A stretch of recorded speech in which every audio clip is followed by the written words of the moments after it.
ended the division series by dominating the opposition. Cleveland's Jarrett Wright off to an early shower as New York erupted for 5 first-inning runs against the young starter. Amazing defensive plays like this one by Derek Jeter held the Yankee lead intact. In yet another near-perfect performance by David Wells. Only a 9th-inning home run soiled what might have been the Yankees' 3rd shutout in 4 playoff games this year. But don't count the Indians out yet.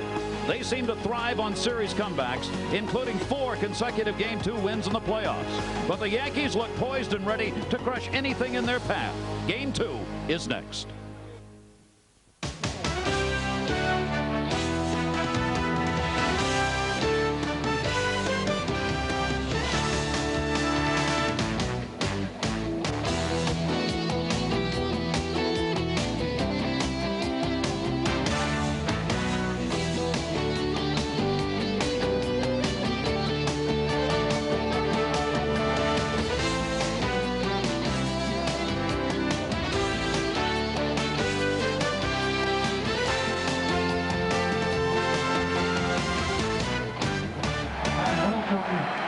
Major League Baseball International's coverage of the American League Championship Series continues today. Yankee Stadium in the Bronx, New York. Game 2. The Cleveland Indians need a win to even this series at 1 apiece, having been blown away by the Yankees 7-2 in Game 1 last night. Welcome, everybody. Yankee Stadium will be full again today. Delighted to have you with us. Gary Thorne and Ken Singleton. Joe Torre, skipper of the New York Yankees, saying it again this morning. Starting pitching is where it all begins and ends. And for the Yankees, it began and ended very well for them yesterday. Yeah, it was David Wells on the mound. He continues to pitch very well, to coin a phrase, if you will. He pitched well last night. 7 strikeouts against the Cleveland Indians, and good breaking ball, good fastball for David Wells, as he has been one of the top pitchers, as all the Yankee starters have been. Folks, those numbers are unbelievable. In postseason 4-0 to have an earned run average of .75, allowing only 5 walks with 35 strikeouts. You are not going to get wins against a team that is pitching that well. That's what the Cleveland Indians face in this game. Where do they find the offense? Well, they found it in their number 4 hitter last night. They made a statement in the 9th inning against David Wells. It was Manny Ramirez, the hottest hitter maybe in all of baseball right now, as he homered against David Wells in the 9th inning, put 2 runs on the board for the Cleveland Indians. There are only 2 runs in the 7-2 loss. Manny Ramirez has been as hot as anybody in baseball. 2 for 4 in the ballgame last night, now 389 in this year's postseason compared to the 298 during the regular season, and he continues on a home run tear that he had in the final month of this past regular season.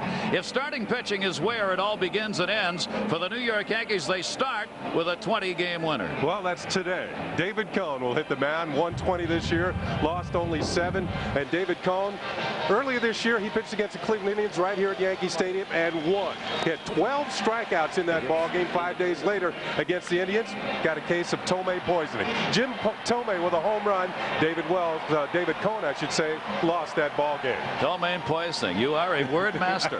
Take a look at the numbers on this 20-game winner, including 12 wins and 2 losses here at Yankee Stadium this year. 28-7 in his career at Yankee Stadium. That's what the Indians are up against. They counter with a 15-game winner. Yeah, the top winner on the Cleveland staff is Charles Nagy. He's the one they're going to go to try and even up this series today. Now, he pitched early against the Yankees this year and won a ball game in Cleveland. Was 1-0 with a no decision and has a good breaking ball. Has to keep his sinker and slider down to be effective against the Yankees today. You see the 2 career wins he has in the postseason. Both have been against the Red Sox, including his last outing, where he came up with just a 1 run on 4 hits in 8 innings. Cleveland does not do well in Game 1s. Can Nagy do better against Cone in Game 2? And how about those Game 2s? Julie Croteau when we come back. Back here at Yankee Stadium, cloudy skies for this Game 2. Before we get to that, though, a look back at Game 1. And Cleveland would rather not. Julie Croteau. Thanks, Gary. Well, last night marked the 8th time that the Cleveland Indians lost the first game in their playoffs. This is the most that any major league team has done in history. I spoke with Mike Hargrove about this, and he told me he feels that this is happening because the opposing teams have that number 1. They have that ace on their pitching staff that can come out and really demand a win, whereas the Cleveland Indians have a very strong staff. They don't have that number 1. The good news for Cleveland Indian fans, however, is that they are much stronger on game number 2 in the playoff series. They have a record record of 6-2. I'm here with Omar Vizquel. Omar, what is your theory on this game number 1 curse?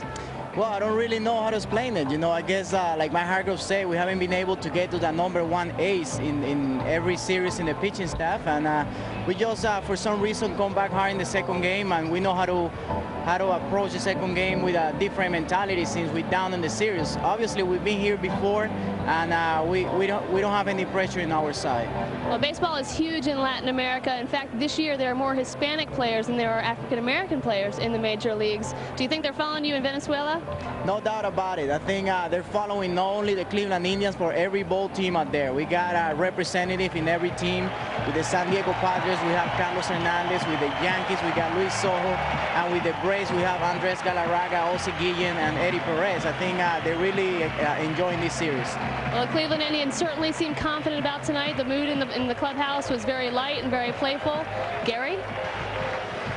Julie, thank you very much. So we'll see whether or not the Cleveland Indians can make hay again as we get set for game 2 here at Yankee Stadium. They won't have any problems with the sun glare in this game as David Cone takes to the mound to make the start for the New York Yankees. Let's take a look at the lineup that'll be out with some changes for the Cleveland Indians.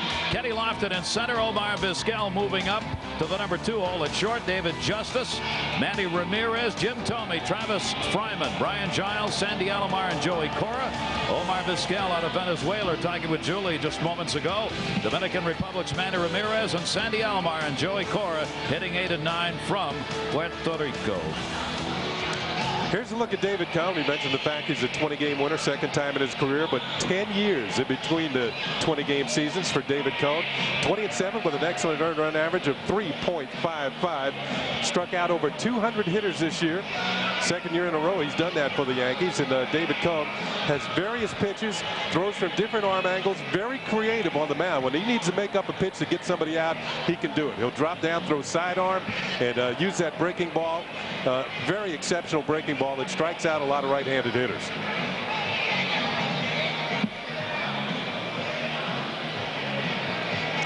And behind David Cone this afternoon as the Yankees try and make it 2 in a row here at the stadium. Defensively in the infield, Brosius, Jeter, Knobloch, and Martinez. In the outfield, Spencer, Williams, and O'Neill. Joe Girardi doing the catching for David Cone. And David Cone's last 50 starts for the New York Yankees, Joe Girardi has been his catcher 49 times. The only exception, once this year, Girardi had back spasms, and the catcher was Jorge Posada. But they work very well together. You won't see David Cone shake off many pitches. They kind of think alike when you've been back there as a team so often. We mentioned what a great combination that has been for the Yankees to have a situation like this where you've got Girardi who can come out and catch a starter every day. Gives Joe Torre the flexibility of keeping 2 catchers very active, and they have produced not only behind the plate in calling the games, but what they've done at the plate offensively is outstanding. Yeah, we mentioned that the fact is maybe Posada has hit more home runs, but they have produced over 90 runs batted in out of those 2 hitters, Girardi and Posada, out of the catching spot for the Yankees. There's the skipper at Cleveland, Mike Hargrove, hoping that today they can get this evened up and send them back to Cleveland for the next 3 games. Ted Hendry will be the home plate umpire. John Shulock, Larry Young, Tim Welke, Jim McKean, and Jim Evans, who worked the plate last night, moves out to the right field line. And we are ready to go. David Cone this season 1-1 against this ball club, the Cleveland Indians. 5-4 lifetime. Cone has put up spectacular numbers since coming over to the New York Yankees, and he will be a tough man for Cleveland to go against here in this game. Kenny Lofton will be leading it off. Lofton had an 0 for 4 in the ball game last night. Most of these Cleveland hitters have faced David Cone a number of times, so they know what he throws. That, however, does not help many hitters against David Cone. 35-year-old right-hander is ready to go. Lofton taking a pitch, and it's down low for ball 1. David Cone was a question mark at the beginning of the season for the Yankees, coming off shoulder surgery. 2 years in a row he's had surgery on his pitching arm. Lofton puts that one to fairly deep center field. It's playable, though. On the warning track, Williams puts it away. Kenny Lofton is retired, 1 down. Well, Kenny Lofton did hit a home run in the series against the Boston Red Sox in the previous division series, but it's a long way to center field here at Yankee Stadium, and he tested the furthest reaches of the ballpark. That's why you can get fly ball pitchers here at Yankee Stadium can be successful if you keep that ball in the power alleys and towards the middle. You just don't want it pulled down the line where it's 314 down the right field line and 318 down the left field line. Those are the short porches here at Yankee Stadium. Left field, right field. But in the middle, big meadows. And a strike taken by Omar Vizquel. Vizquel against the right-hander moves up in the lineup. See that 408 to center field, and that's short compared to what it used to be here at Yankee Stadium, when you had to hit the ball about 520 feet in center field. Vizquel 1 for 3 in the ball game last night. Switch hitter. When he's batting right-handed, bats down in the bottom of the lineup. When he's up against the right-hander, he's up in that number 2 hole. Thorne's breaking ball fouled off, 2-strike count on Vizquel. Vizquel, everybody knows that he's an excellent fielder. I think his hitting is somewhat overrated. He hit 288 this year. He's always around the 280, 290 mark. Maybe not much power, but he's one of the better hitters for the Cleveland Indians with runners in scoring position. And he's 8 for 33 lifetime off David Cone. He, like many of these hitters, having seen a lot of this 35-year-old right-hander. David Cone, never knowing how long the shoulder and arm will last for him in any given game, but it keeps lasting. At the age of 35, he's delivered a lot of pitches. We talked to Joe Torre this morning about a pitch count. They keep a pitch count on all of their pitchers. How many pitches have they thrown in a game? Now Stottlemyre, you see he's got the clicker. I think that's the counter. He's got the counter right there. He'll keep count. When they get near 100 for Cone, they begin to look intently. He's got his second out. Spencer in left field puts it away. Vizquel 2 down. So we'll keep an eye on the pitch count as well today.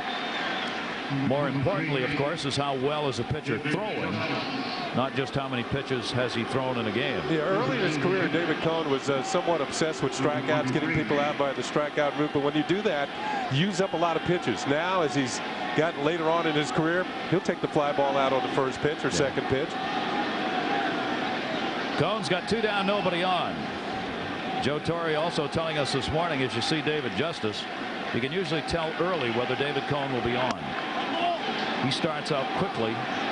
He gets in a rhythm early, Joe Torre said, and that means he's on. Well, if he gets 1, 2, 3 here in this inning, he'll be on. David Justice, who started in left field in last night's game, as promised by the manager, gets moved into the designated hitter role for this game. He was 1 for 4 in the ball game last night. Comes out of left field. 2-0 delivery to him is outside, and Cone falls behind 3-0. David Justice made less than 20 starts in the outfield this year because of that sore knee. Taking that pitch, 3-1. But it looked to me last night that he acquitted himself very well out in the outfield. There was a lot of concern, a lot of expanse out in left field. Not only David Justice, but for Shane Spencer, who's not known as a speedster out in left field. But Mike Hargrove felt that Justice could do the job.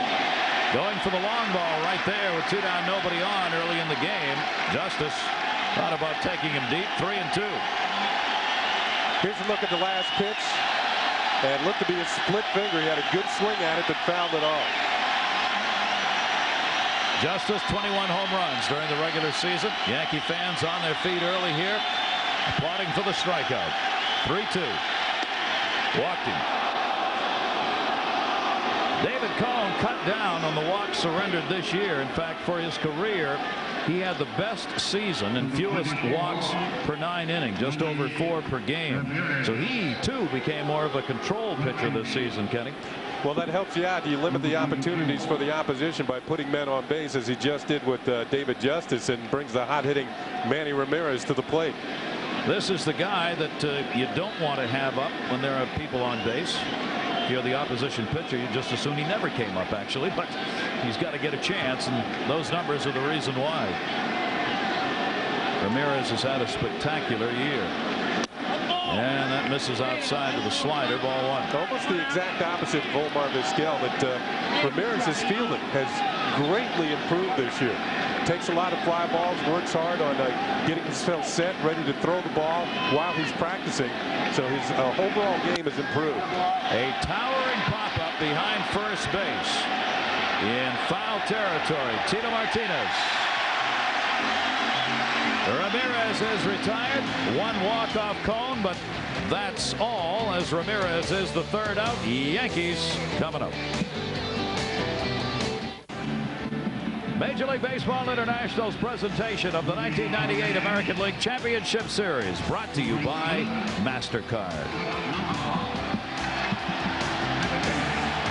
Back here at Yankee Stadium, the Yankees coming to the plate, trying to duplicate what they did yesterday in the first inning. Here's the lineup for the Yankees. Knobloch, Jeter, and O'Neill. Bernie Williams out of Puerto Rico in center field batting cleanup. Tito Martinez, Tim Raines, the DH today. Shane Spencer, another start in left. Scott Brocious at third, and Joe Girardi in the lineup. Didn't play yesterday. He's doing the catching. And Nagy is ready to go. Knobloch had a 1 for 5. And Nagy's in with a strike. Numbers on Charles Nagy: 15 and 10 at high earned run average, 5.22. That means he allows over 5 runs per game. Allowed a lot of hits, 250 hits and 210 in the third innings. Knobloch to short. Omar Vizquel. And already he's ahead of Wright. One down, nobody on. Well, we see Omar Vizquel at shortstop, where he has been a 5-time Gold Glove winner the last 5 seasons. And the rest of the defense for the Cleveland Indians. Around the infield, it's Fryman, Vizquel, Cora, and Tomei. In the outfield, Giles, Lofton, Ramirez, Alomar doing the catching for Charles Nagy. Giles out there with Justice doing the designated hitter role today. And Brian Giles in the outfield now. He is sharing a position with Shane Spencer. The Yankees, these two played on the same high school baseball team in California. Granite Hills near San Diego, California, where they played high school ball together. Jeter up. 1 down, nobody on. 1-0 count on the Yankees shortstop. 2 for 4 and a spectacular defensive play in the ball game last night. Charles Nagy got it in center field. Kenny Lofton backing up, warning track, wall right at the base of the wall. Lofton up with it. It'll be a double for Jeter.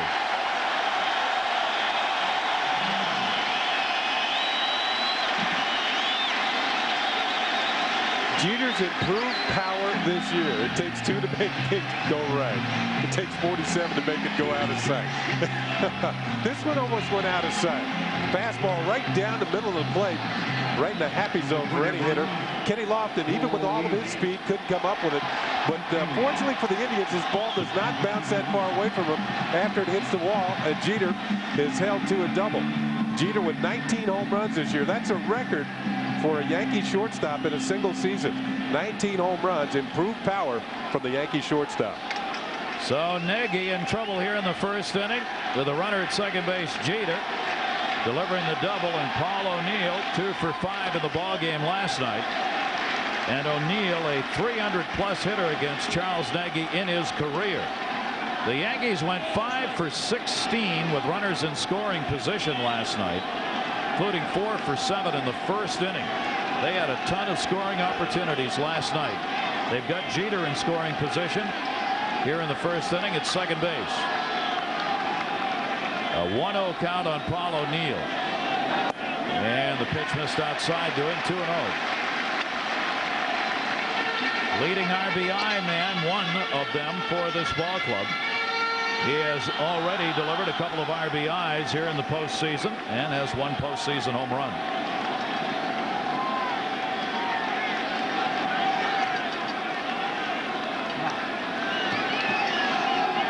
Jeter, good lead at second base. O'Neill off the fist to left field. Giles is there, puts it away. 2 down, big out for Nagy. Number 51. Charles Nagy using the breaking ball to get Paul O'Neill out. This is a curveball. You see the straight down action on it. He also throws a split finger, which will move away and go down from a left-handed hitter. We talked to Mike Hargrove earlier today, and he said that he felt early in the season when Nagy was giving up a lot of home runs. He gave up 25 home runs in the first half of the season, only 9 in the second half. He thought he was using his split finger too early in the count. That is more like a put-away pitch. You show it only once. That's when you want to strike somebody out.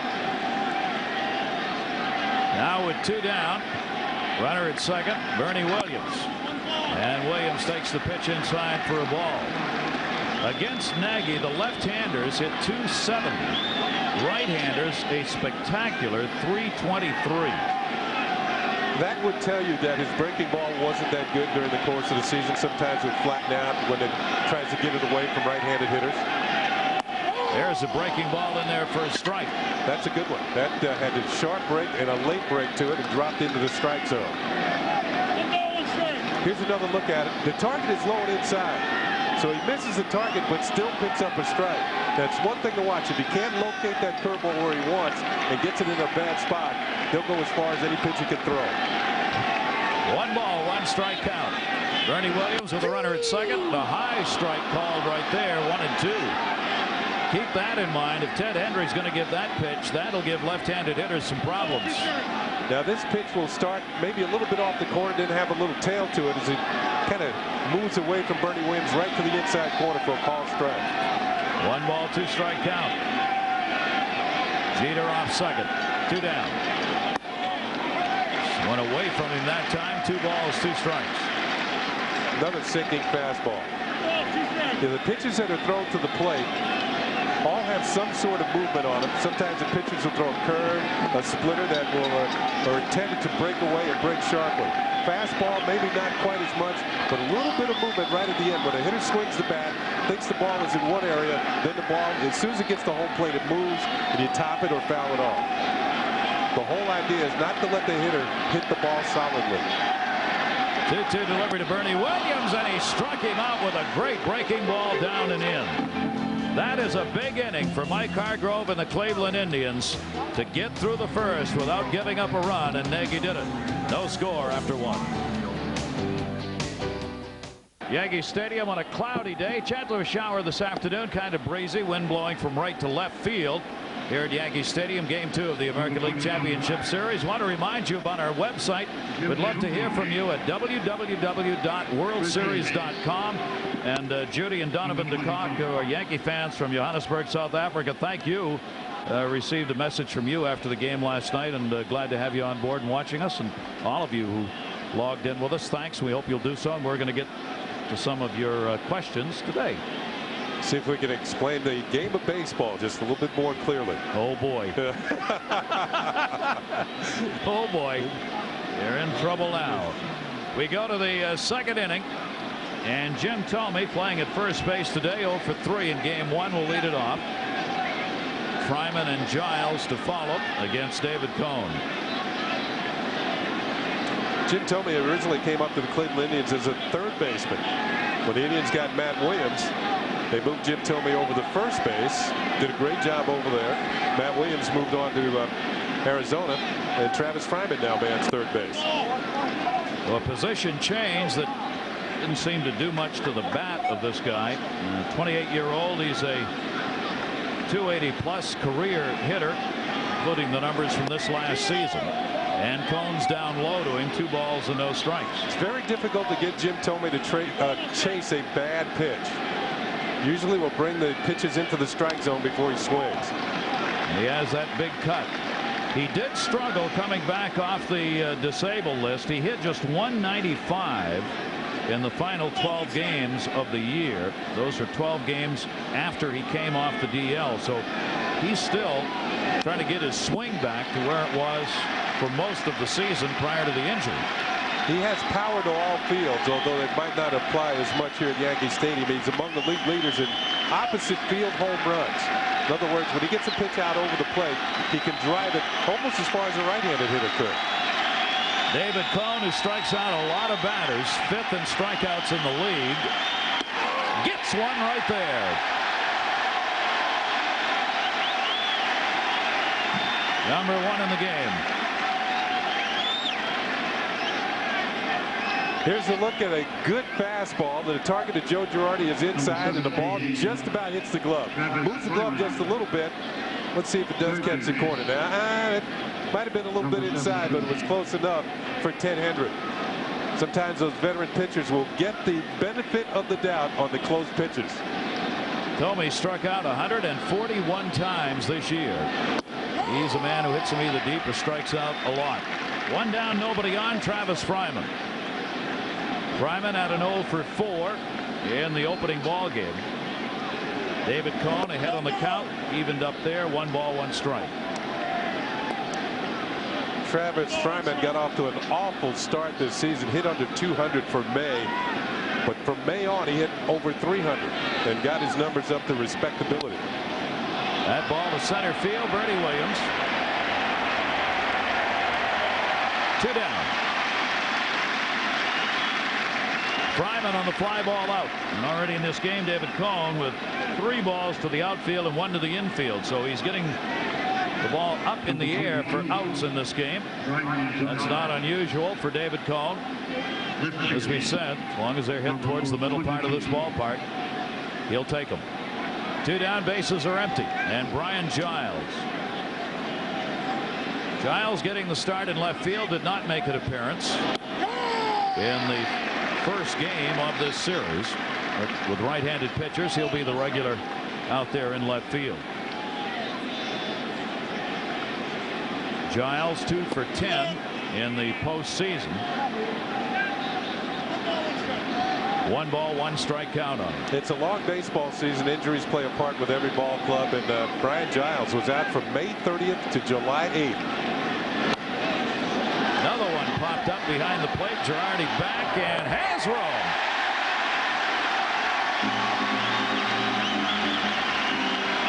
So David Cone gets it done in a hurry as he retires the Indians in order, including a strikeout and a little help from his catcher. Yankees coming up bottom half of the. He grew up less than an hour from Yankee Stadium in Fairfield, Connecticut. Went to the University of Connecticut, and now Charles Nagy, you're pitching here. I mean, it's a big thrill growing up. My dad was a big Yankee fan, so that's all we watched growing up, and this was the only place we came. He took us to ball games, so it's a lot of fun coming back here. I remember my dad, my first year in the big leagues, he goes, "No, I knew you were in the big leagues, but until you pitched at Yankee Stadium, then it really hit me that you were in the big leagues." Guess his father's a believer now. And a strike taken as Nagy goes to work against Tino Martinez. Well, you might understand what his dad says that not really a major leaguer until you pitch here. So many historical things have happened in this ballpark. Now 75 years old. And a ground ball to first. That is a fair ball. Nagy will cover. Flip made, and they get the out. Had the lines pretty well covered on that one as Thome was over towards the foul line. 1 down. Here's a look at the play. The ball kind of hugs the line right over the bag. You can see it's definitely a fair ball. That's John Shulock, the first base umpire, with the call as Nagy gets over a couple of steps ahead of Tino Martinez. Watch it. Thome hasn't played all that much first base of late. Richie Sexton's got a lot of time over there, but Thome shows his dexterity in making the play. 1 down. Tim Raines, designated hitter. Again for the Yankees. He was 0 for 2 in the ballgame last night, and he takes the strike. The Yankee designated hitters combined this year finished with a .276 average. That was 8th in the American League for designated hitters as far as batting average was concerned. Raines, the inside corner pitch misses. 1 ball, 1 strike. Yeah, several players had that role, including Raines, Darryl Strawberry. Chili Davis was supposed to be the designated hitter in about the 3rd or 4th game of the year. He went out for the majority of the season with an ankle injury that required surgery. And a strike taken. And at the end of the season, he came back around middle of August, maybe late August, and Chili Davis was put immediately into the lineup by Joe Torre to try and get him ready for postseason. And Chili had some success. Hit the ball pretty well down the stretch. But Tim Raines gets the start today. A 1 ball, 2 strike count on Raines. Nagy with 1 down, nobody on. You'll notice those letters that are TRA on Tim Raines's hat. A 7-year-old youngster who was a member of a family in Florida that Tim Raines were friends with, died of cancer on Monday. Trey Lemon was the youngster's name. Those are the initials he carries in this series on the helmet. Not happy about the call. Strike three. Has a long look and a couple of words for Ted Hendry. Hendry's strike zone, Ken, looks like it's pretty substantial. Yeah, pretty substantial, and let's see what this last pitch does and where it is. It's moving away from Tim Raines. He doesn't believe maybe it wasn't high enough and it didn't have the corner. We have the benefit of the look. It did have the corner. It was just a question of whether the pitch was high enough or not. And high enough, what I mean by high enough, it's supposed to be the bottom of the knees for a called third strike. And it looked to be borderline, to say the least. Close enough that maybe with 2 strikes you should offer at it. Nagy with 2 strikeouts in the game. 2 down, nobody on. And Shane Spencer again getting the start in left field. The 26-year-old rookie out of Key West, Florida, who had the spectacular finish. And the breaking ball misses outside. 1 ball, 1 strike. Spencer can think long ball here early in the game. 2 down and nobody on. Go ahead and give it a big cut. And he's got a base hit. 2-out single.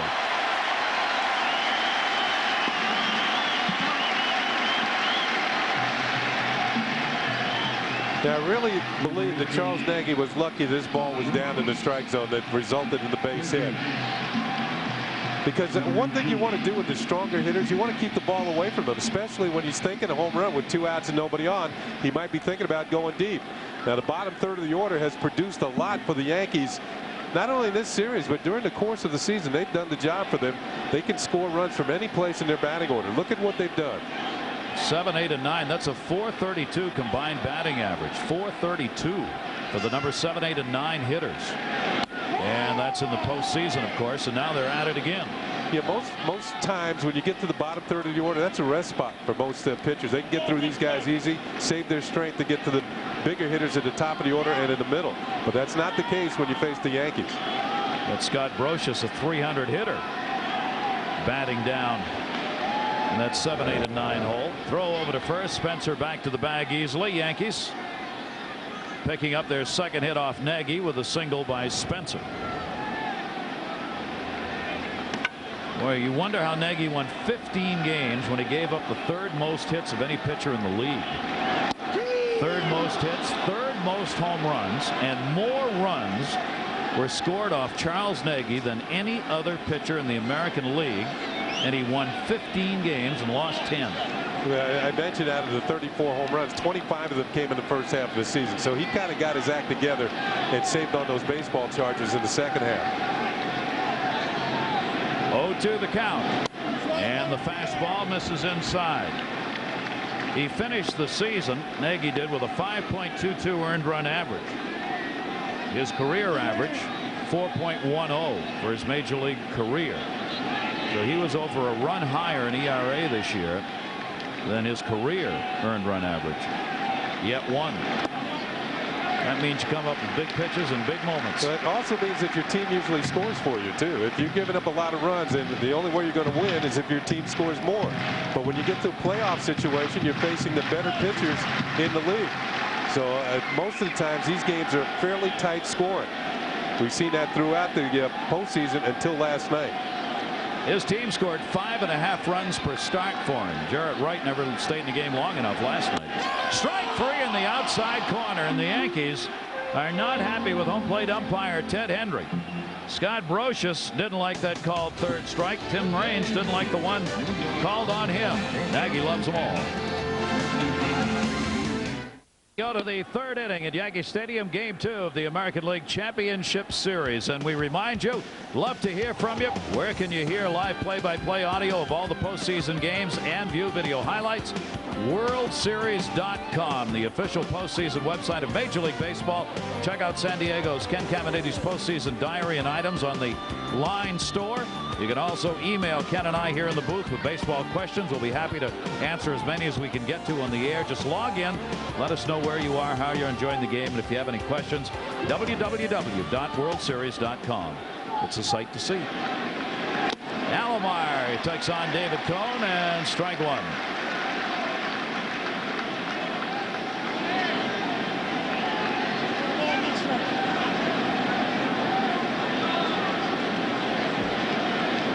One strike count on Alomar, down to third. That one fouled off.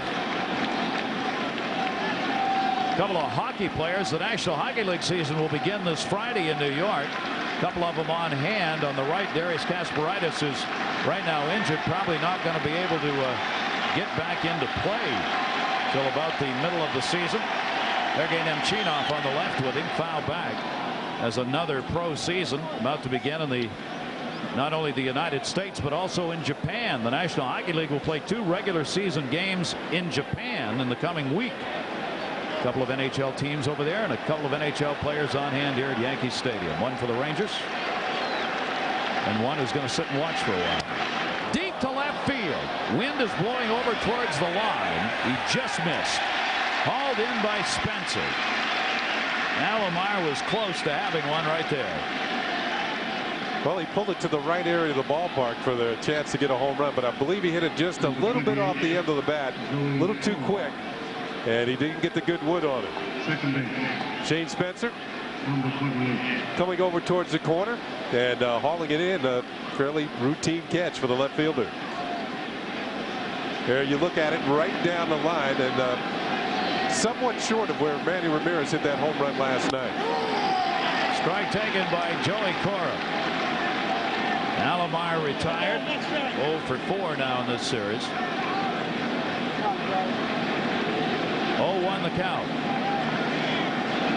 And Cone's breaking ball inside corner. Both clubs are struggling with Ted Hendry's strike zone. If you can read Joey Cora's lips, he said that wasn't a strike, man.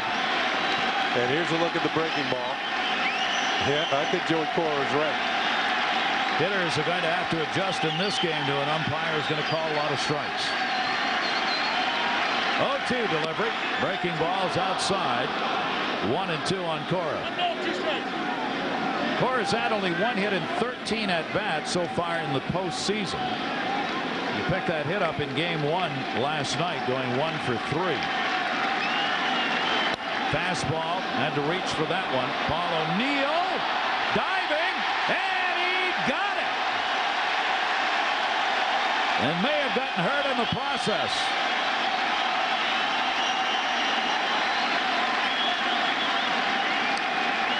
Joe Torre is going to go out and check on his right fielder along with the trainer Gene Monahan, as Paul O'Neill, with the all-out effort in right field, enables him to make the catch. Now it doesn't look like maybe he got some dirt or grass or something in his eye, or maybe hurt his neck or head and kind of turned over on it. You can see he's kind of trying to shake the cobwebs loose. And it appears that he's going to be okay and able to continue. And Yankee fans surely enjoy that aspect. O'Neill looked like he had a little, we told you about that wind. He had a little trouble, I think, judging this ball. Well, we see the outfielders make the sliding catches, but you know, he was lucky that he didn't turn it over on his wrist. You see how he turned his wrist over to try and make sure he held on to the ball. Now, anytime you put that much weight on your forearm or wrist, you can risk an injury, but he's able to roll over and then stuns himself as he kind of lands on his head and the back of his neck. What an effort by O'Neill, and he holds on. An acrobatic play out in right field. The grass is soft, but when you bang your head the way he did on that spin, it's not as soft as you wish. He's smiling again.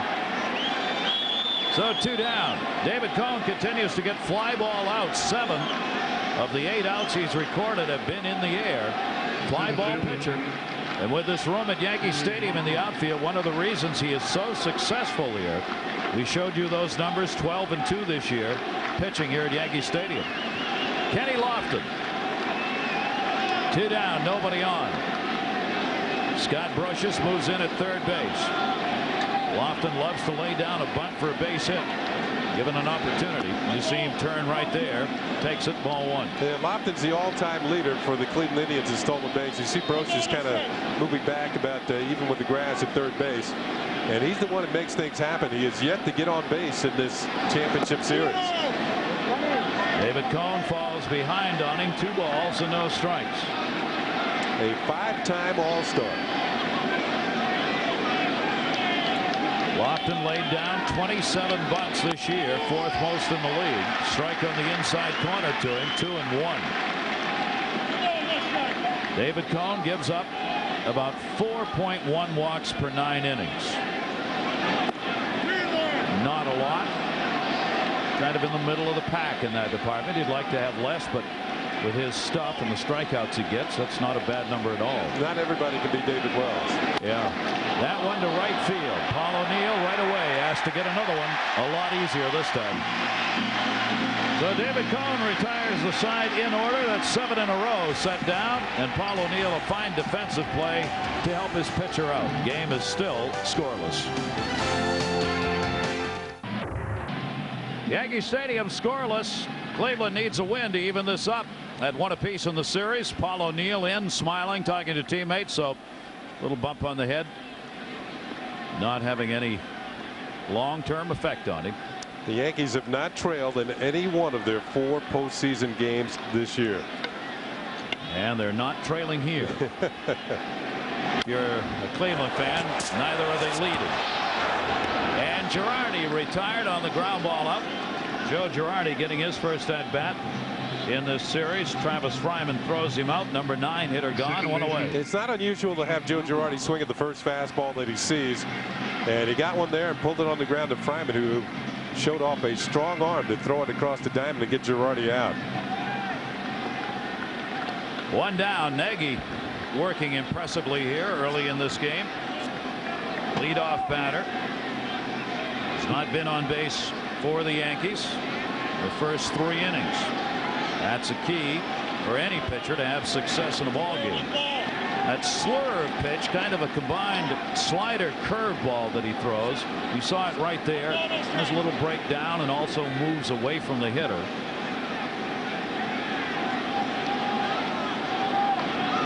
One-0 count. Fastball that time in for a strike. 1-1 on Knobloch.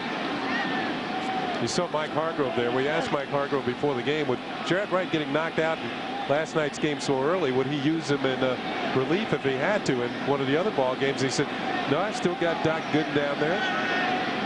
He used Doc Gooden in relief. Burba. Yeah, Dave Burba. 2 pitchers that were used in a starting role for the Indians during the year. They are concerned about Jarrett Wright, who started that game. He's had 2 bad games in a row here in the playoffs. Right field and deep by Knobloch, but it's going to be in the eye. Right on the edge of the warning track. Ramirez hauls it in. Then there are 2 down.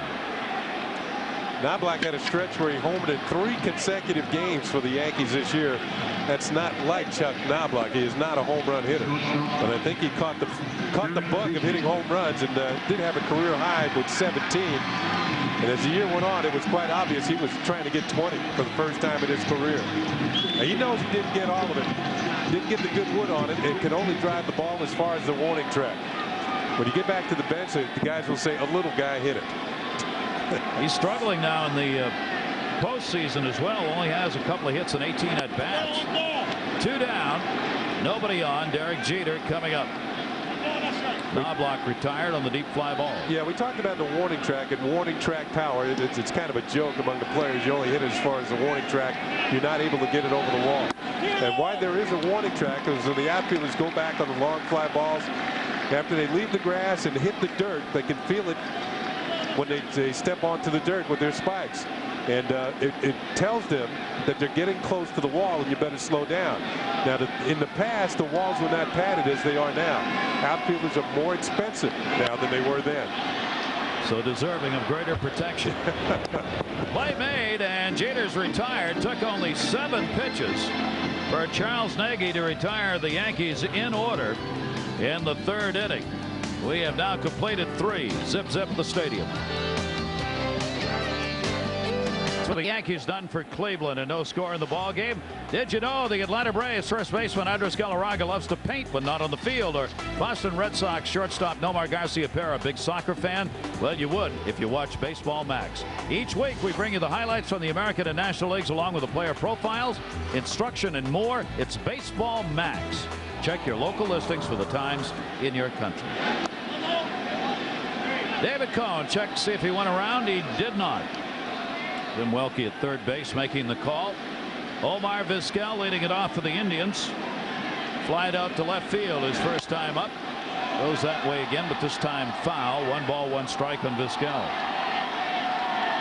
Vizquel, like Lofton, who bats just in front of him in the order, an excellent bunter. And Scott Brosius once again in on the grass to protect against the potential bunt attempt. There it is. We heard you. Even with Brosius moved in, he tried to lay that down and missed it. A ball and 2 strikes. Well, if you get down a good bunt, no third baseman's going to get you. Oh, 1-2 delivery. Missed outside, floated the off-speed breaking ball. 2 balls, 2 strikes. One of the reasons David Cone is so effective, he throws a lot of pitches, number one, but he throws all of them at varying speeds and from different release points. So it's like he has this permutation combination of pitches that makes it real tough to figure out what's coming. 3-2 delivery. Strike 3 inside corner, and once again a hitter doesn't like the call. And David Cone gets his second K. And you mentioned a number of pitches that he has, and this is a 3-2 split finger fastball, and that usually dives as it gets to the plate. Stayed up long enough to be called a strike. Now, it will have the plate, as you can see. He had the corner, but Vizquel thought the pitch was going to be low. It was high enough for Ted Hendry. And as we get a little further on in this ball game, with 2 strikes, you're going to see hitters swinging a lot more. They're going to have to. David Justice. Indication, Ken, 4 of the 5 strikeouts we have had in this game have been called third strikes. And Vizquel, the 5th strikeout victim in the ball game. David Justice, an 0-1 count. Cone got the breaking ball hung. Right field, O'Neill. Warning track. Wall. Goodbye. Home run. David Justice delivers a homer, and for the first time in 5 postseason games, the Yankees do not have the lead. Indians 1, Yankees nothing. David Cone threw a curveball on the first pitch. He threw another one on the second, and Justice was waiting for it. And the ball went in the bleachers, and of course, Yankee fans, the tradition is now kind of spreading throughout baseball. When a visitor hits a home run, fans do not want it as a souvenir. They throw it back on the field. Now, if a Yankee hit one, they would keep it. Here's a look at the curveball. Well, he really went out and got that one. That was on the outer half of the plate. Justice got good one on it. He knew it, and it's into the seats for a home run. David Cone had not given up a home run to a left-handed batter in his last 11 starts. Paul O'Neill tried, but it was gone. So that's the first time in his last 11 starts that a left-hander has picked up a home run off David Cone. And the breaking ball's in for a strike to Manny Ramirez. 1 ball, 1 strike. Justice with a homer, and Cleveland with the lead. That is the first hit off David Cone in the game. He gave up just 20 home runs this season. 12 of them were hit by left-handers. David Justice hit a home run against the Yankees in the final week of the season here at Yankee Stadium, and went a lot further than that one did. Went way back into the bleachers. In fact, it was so far back to throw it back on the field, the fans had to use a relay. That's a long home run. Justice now with 2 postseason home runs this year, and the other home run threat in this lineup right behind him, Manny Ramirez. Ramirez continues on his home run tear. Torrey taking a look at that book that has all the pitcher-batter combinations and what they've done against one another. 2-2 delivery. Outside, 3-2 on Ramirez. Yeah, there are a lot of charts in the dugouts and compiled by the scouts. The Yankees had 5 different scouts following the Indians the last few weeks of the season. They had Gene Michael, who was the director of scouting for the Yankees, Ron Brand, one of their scouts, Ron Hansen, Wade Taylor, and Bob Didier, all of them scouting the Cleveland Indians, and they compile all of that knowledge together, come up with a scouting report to go against Cleveland. And he walked him. So after the home run by David Justice, David Cone gives up his second walk of the ball game. And Ramirez is on with 1 down here in the 4th inning. Middle of this order with Jim Thome, left-handed hitter, up now. Thome called strikeout victim his first time up. Thome's had 1 home run lifetime off David Cone. He is 5 for 19 coming into the ball game against the Yankee right-hander. Martinez will hold the runner. And he fouls that one off. Strike 1 on Thome. That home run by Thome off Cone came early this year in Cleveland.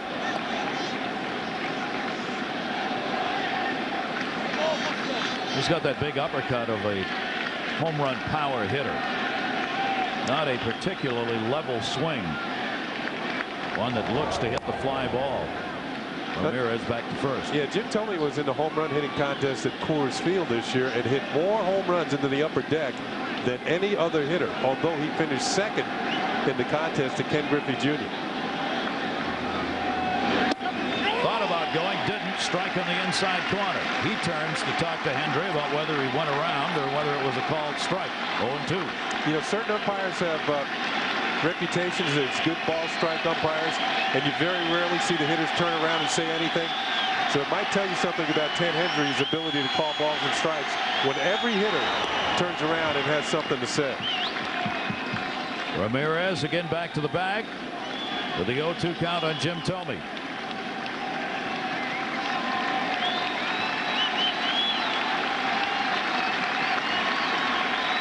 One down.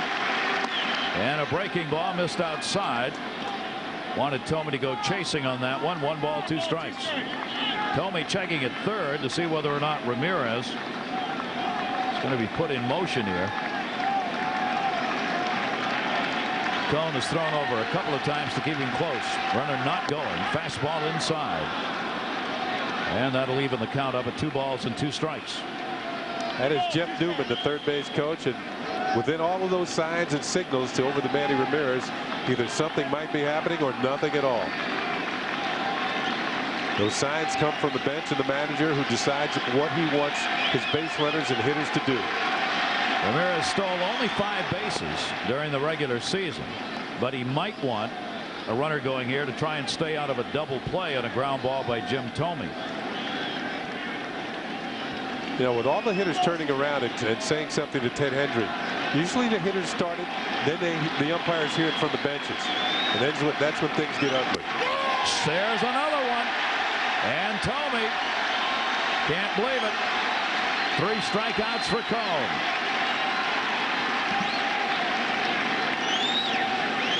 Sometimes you just shake your head and you walk back to the bench. That's close enough for Ted Hendry. You know, all these pitchers are borderline. And if you're a hitter, you got to know that you got to swing the bat. And maybe that one wasn't even borderline. That was inside. Let's listen to the call.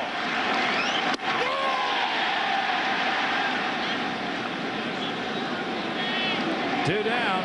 Runner at first base still. Breaking ball strike on the outside corner to Travis Fryman. That emphatic call, strike 3. I heard it too many times myself. That irritates hitters almost as much as just the fact they struck out. Well, you know that, yeah, you know, nothing like an earache when you're walking back to the dugout. Don't rub it in. And that's going to be a base hit into left field. Spencer over to get it. Ramirez makes a turn and will stop at second base. Throw comes into third. So Cleveland not out of this inning yet. They keep it alive with the 2-out single by Travis Fryman, who's 1 for 2.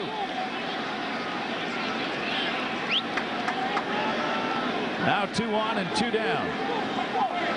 And Giles The left fielder who popped out his first at-bat gets the RBI opportunity. There's some of that talking, Kenny, you were talking about from the bench. That might have been encouragement for Brian Giles to come through with 2 outs here and a runner in scoring position. Giles, I mentioned, missed a lot of the season from May 30th to July the 8th with a severely sprained ankle. A .283 hitter with runners in scoring position. Giles has a runner in scoring position at second base. 1-0 count. Cleveland up 1-0. 2 hits now off Cone. Inside corner. Boy, that pitch is almost impossible to hit. You see Giles turning to look at Hendry, and the bench becomes a little more animated about this strike zone. Lofton is into this at bat, isn't he? Kenny Lofton is letting it go. Here's the 1-1. 2-ball, 1-strike count. You can't blame David Cone for throwing the ball back in there. It's been getting called strike after strike. Why not keep the ball in there if the umpire's going to give it to you? Ted Hendry, after that last pitch, Kenny took a look over into the dugout. Yeah, he took a step and a look into the Cleveland dugout. 2-1 delivery. Breaking ball missed. Did he go around? No. 3-1. There's Lofton on the right, and the home plate umpire Ted Hendry. Good hitter's count for Giles. Now he can really pick and choose what he wants. Ahead on the count, 3-1. Got a pitch he wanted, fouled it off. Boy, it's tough out there in right field. Wow. First Paul O'Neill, now the ball boy. You notice the trainer and Joe Torre don't rush out on this one, though? Everything's money. Listen to the fans cheering him down there. Now the cheering will go for Cone. 3-ball, 2-strike count, 2 down. Runners will be going. 27th pitch of the inning is inside, and the bases are loaded. With Alomar coming up. Kenny Lofton cheerleading and David Cone struggling a bit here in the 4th inning. Second walk of the inning for David Cone. Remember, he mentioned the fact that his control has been much better this year, and he very rarely pitched himself into jams as he has in this inning. Gave up the home run that maybe has gotten him to be overcautious in the strike zone, and has not thrown many strikes from that point on. Sandy Alomar, bases loaded and 2 down, and the pitch is outside for a ball. So a big moment in this ball game. Jim Thome looking on. Alomar this year with the bases loaded, 4 for 16, including 1 grand slam home run. That one fouled off to even the count at 1 ball, 1 strike. See how he dropped off in the second half. Only 1 home run, 14 RBIs in the second half as that knee injury became more and more pronounced. A knee that he's going to have surgery on in the offseason. Alomar with a 1 ball, 1 strike count. Swings through that one, 1-2. He had a big home run last year. Game 4 against the Yankees. He's got the bases loaded here with Ramirez, Fryman, and Giles on. Yankee Stadium crowd up. 1-2 count, 2 away. It'll stay 1 ball, 2 strikes. Alomar 3 for 16 with a home run lifetime off David Cone. Yeah, even if David Cone gets out of his jam, as pitching coach Mel Stoudemire looks around, he's had to work so hard to get out of it. This is his 32nd pitch coming up, that it might affect him later on in the ballgame. Bases loaded, 1-2 delivery. Alomar to first base.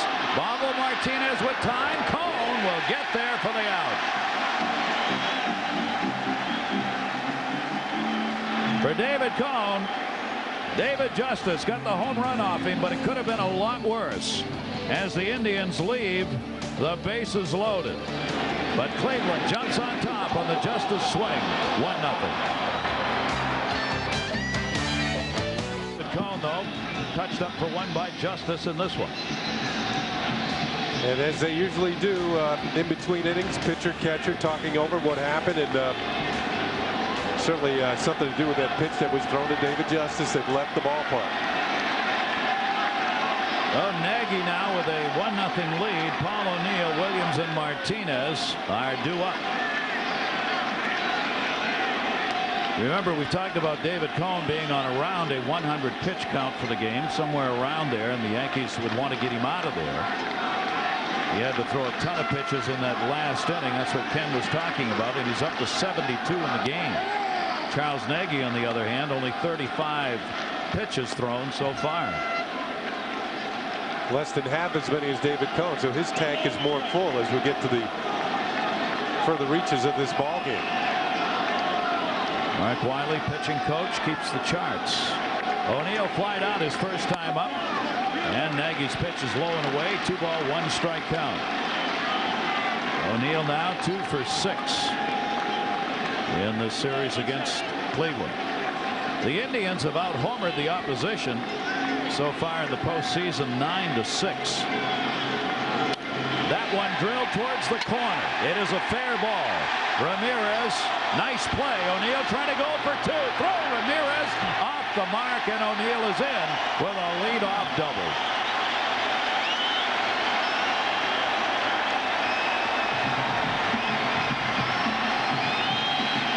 It was last night that Paul O'Neill hit a breaking ball in the inner half for a 2-base hit. It's almost an instant replay of last night's double.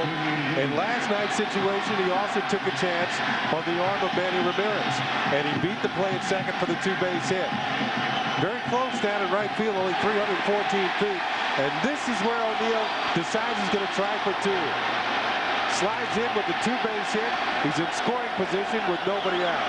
Ramirez's throw, a good one, but offline. If it's on the bag, it's a close play.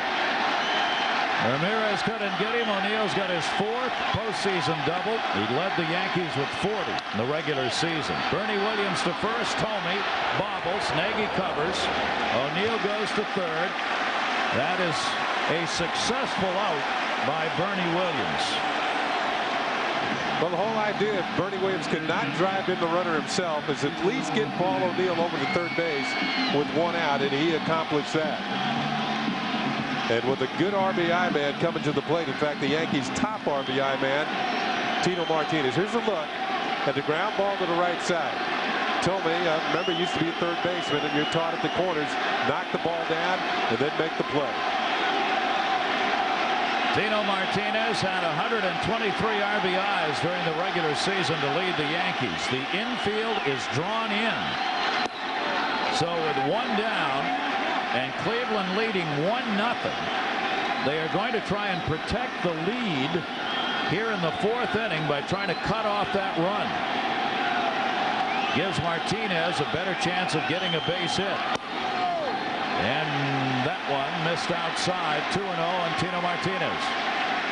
You can see the infield is drawn in. Any ground ball hit to them, they'll have a chance to hold the runner at third, or if Paul O'Neill goes, they have a chance to throw the ball to the plate, try and get him out. But bringing the infield in also cuts down on their range. Kenny, it's interesting that Mike Hargrove would want to do that this early in the ball game. He obviously, one of the things he believes is his club's not going to score many runs. Well, when you're in there against a pitcher like David Cone, maybe he feels that the home run that Justice got was an aberration. They might not get many more runs. So he wants to make sure that if he can, that his ball club can hold on to a 1-0 lead on a ground ball. 2-ball, 1-strike count. Martinez 6th in RBIs in the American League during the regular season as Paul O'Neill at third. Nagy trying to work his way around it. 2-1 pitch to him, and he got a big pop-up. Shallow left field. Giles, plenty of time to settle underneath. Runner tags, but is going nowhere. And there are 2 down. A huge out for Charles Nagy. Ball not hit deeply enough to the outfield for Paul O'Neill to tag up and score. We used the term RBI quite a bit. And we got an email from Andy Stitzwitz, I believe, in Cologne, Germany. What is an RBI? That's a run batted in. That's the term for RBI. And what it is, it means that a runner or a hitter will actually drive a runner in from one of the bases. He's credited with an RBI. Tino Martinez did not get one right there. And that The big RBI hitters, they drive the big cars. O'Neill is still at third base. There are 2 down. And the pitch is taken away by Tim Raines, the designated hitter. Called out on strikes his first time up. Raines with the RBI chance, but now, of course, the infield can back up. 1-0 Cleveland lead. Good pitch. He jammed him. That one right off the fist. Foul back. 1 ball, 1 strike. A little bit of a question who Joe Torre would use as a designated hitter, either Chili Davis or Tim Raines. He's gone with Tim Raines the first 2 games of this American League Championship Series because he says he likes the way he's swinging the bat. Raines a career .296 hitter on the season, so he keeps that DH job. Breaking ball fouled off. Nagy, a good comeback pitch right there. 1 ball, 2 strikes. David Cone hoping Yankees can get at least 1 here and get the ball game tied up. 2-out RBIs have a way of really pumping up a team. They know they are 1 out away from not being able to score. So when you get a hit and drive in a run with 2 outs, it really gets a team going in the other direction. 1-2 delivery. And he got him. Nagy pulled the string on him. The Yankees leave a runner at third, and they are now 0 for 5 in this game with runners in scoring position. Nagy now with 4 strikeouts, protecting the Cleveland lead. Charles Nagy, same kind of thing with Sandy Alomar. Alomar calls the game for him. Nagy will rarely brush him off. And we asked Charles Nagy about the relationship with Alomar as catcher. Sandy's caught me from day one. You know, my first big league win, my first big league game up until this point. He's a great catcher. He knows what he's doing back there. He works hard at his job. He's a good target. And he knows me better than I know myself. And he knows what I got going on that day. And he's not afraid to tell me, hey, you know, you got to throw this more, or this pitch isn't working today, so we got to go to something else. He's made it work today. Yeah, the fact is the catcher knows better than anybody what you're throwing. And when a manager comes out to the mound, they have that discussion about a pitcher and what he's doing in the course of a ball game. Sometimes he doesn't ask the pitcher, he asks the catcher. You know, what's he doing? Is he getting the ball over? He doesn't have to ask the pitcher how he feels. The manager wants an honest answer from either his catcher, and more times than not, he'll get more honest answer from the catcher than he will from the pitcher. Joey Cora leading it off. 1 ball, 1 strike delivery. Fouls it back. The one thing catchers don't like is when that question gets asked when they're standing on the mound next to the pitcher. Yeah, but it will come. It will come. It does happen. They have to be honest. Tim McCarver, Major League catcher I work with doing games, always told his managers, please wait till you're walking away before you ask me that question. Popped up to second base. Chuck Knobloch is there. Joey Cora is retired. 1 away here in the 5th inning. Full house here at Yankee Stadium again. A lot of strikeouts being called in this game. Well, you see how far Girardi is sitting out there, but that's a called strike. My goodness. Kenny, that's not even close. Yeah, you need extendo bat to hit that one. You see, hitters are not trained to swing at pitches like that. That's why they don't even offer. Well, here's Kenny Lofton. He better be swinging. After the talking he was doing on the bench, the strike zone may be bigger than ever for Kenny Lofton. There's been a lot of guys thrown out of Major League ball games who were somewhere in the vicinity of the noise coming from the dugout. They weren't the ones that were actually doing the talking. Lofton hits that one to center field. Bernie Williams will settle under. And David Cone has 2 down. So Lofton's gone 0 for 3, 0 for 7 in the 2 games. David Cone, 3 walks, 3 strikeouts. The home run off him by David Justice. Has been the lone run in this game. Indians have only 2 hits. The other a single by Fryman off David Cone. Yankees, no runs on 3 hits off Charles Nagy. Butting for a base hit or trying to do so. Vizquel, strike 1. Solid split finger fastball. The bottom fell out of it, and Vizquel couldn't make contact. This is a devastating pitch. It looks like it's going to be a strike until you go for it. Then it drops right out of the zone abruptly. Vizquel, a chopper, knocked down by David Cone. He Laredo's that one over to first. So David Cone comes back and retires the side in order on just 8 pitches. Yankees coming up with Cleveland up 1-0. Building for a long time the tallest building in the world, now not even the tallest building in New York City, as the Twin Towers, the World Trade Center, taller than the Empire State Building, and the Sears Building in Chicago, taller than any of them. Rudolph Giuliani, the mayor of the city of New York, and on a bashedly vocal New York Yankee fan. There are 2 teams in this city. There's one mayor. And I don't see him much as shade. Spencer fouls that pitch off. New York Mets, of course, play in the National League in Queens, New York, in another borough. And Shea Stadium is the home of the Mets. If you didn't get caught in a traffic jam, it's only about 20 minutes away. If you're in regular traffic, it's about an hour and a half. And a strike on the outside corner, 0-2. Shane Spencer bitten by the outside corner, but you can see him shaking his head. I mean, this is going to be a tough day for the hitters. That is unbelievable. You can't hit this. I mean, you couldn't hit that with a broom. No, you are not taught to swing at those pitches. 0-2 delivery. Grounded down to third and a foul ball.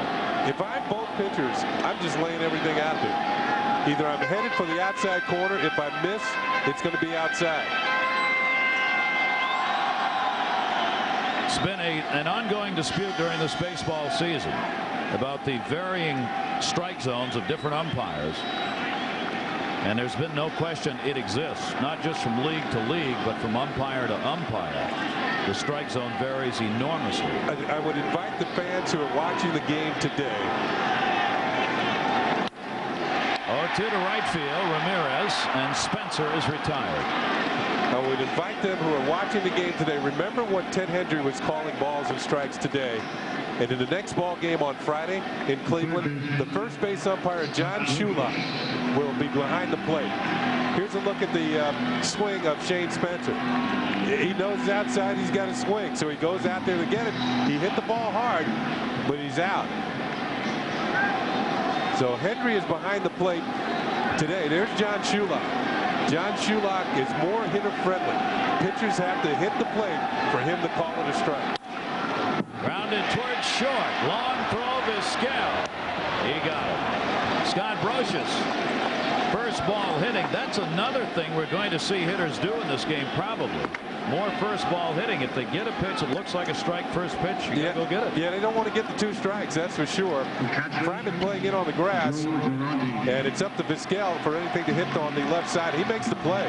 Good throw across the diamond to Jim Thome.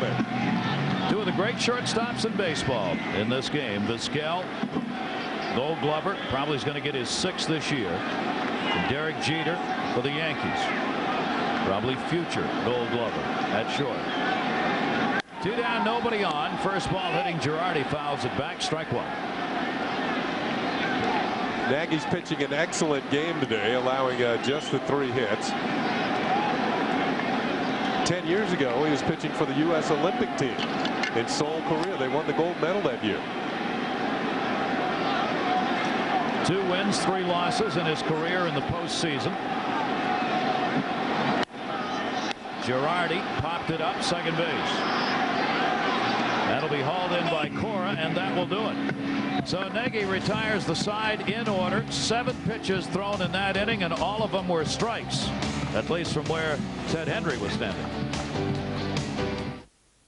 League Baseball International's coverage of the American League Championship Series. Game 2, the Indians leading it. We'll have Game 3 Friday coming your way at 8 o'clock Eastern Time, U.S. time at midnight GMT, which is Greenwich Mean Time. It'll be Andy Pettit going and Bartolo Colon. And don't forget, the National League Championship Series is getting underway tonight at 8 o'clock Eastern Time in the United States. Many of you will be seeing that game. So both of these series are in action today.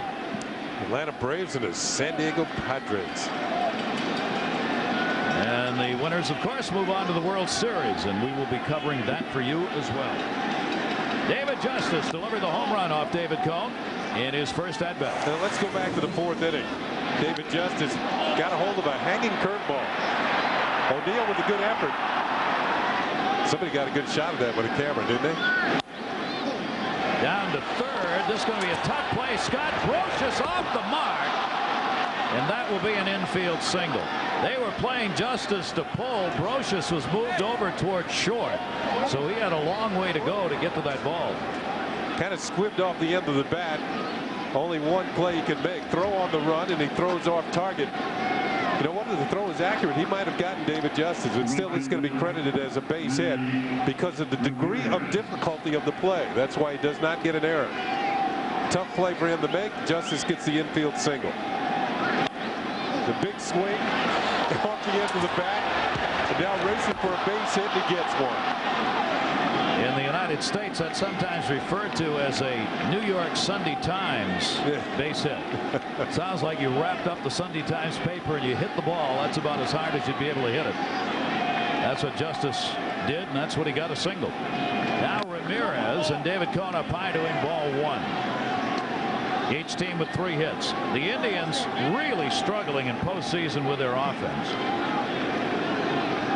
Hitting .197 as a team coming into this game in the postseason. .197. New York Yankees, their pitchers holding the opposition to a .146 batting average. Towards the middle, Jeter, Knobloch, 2.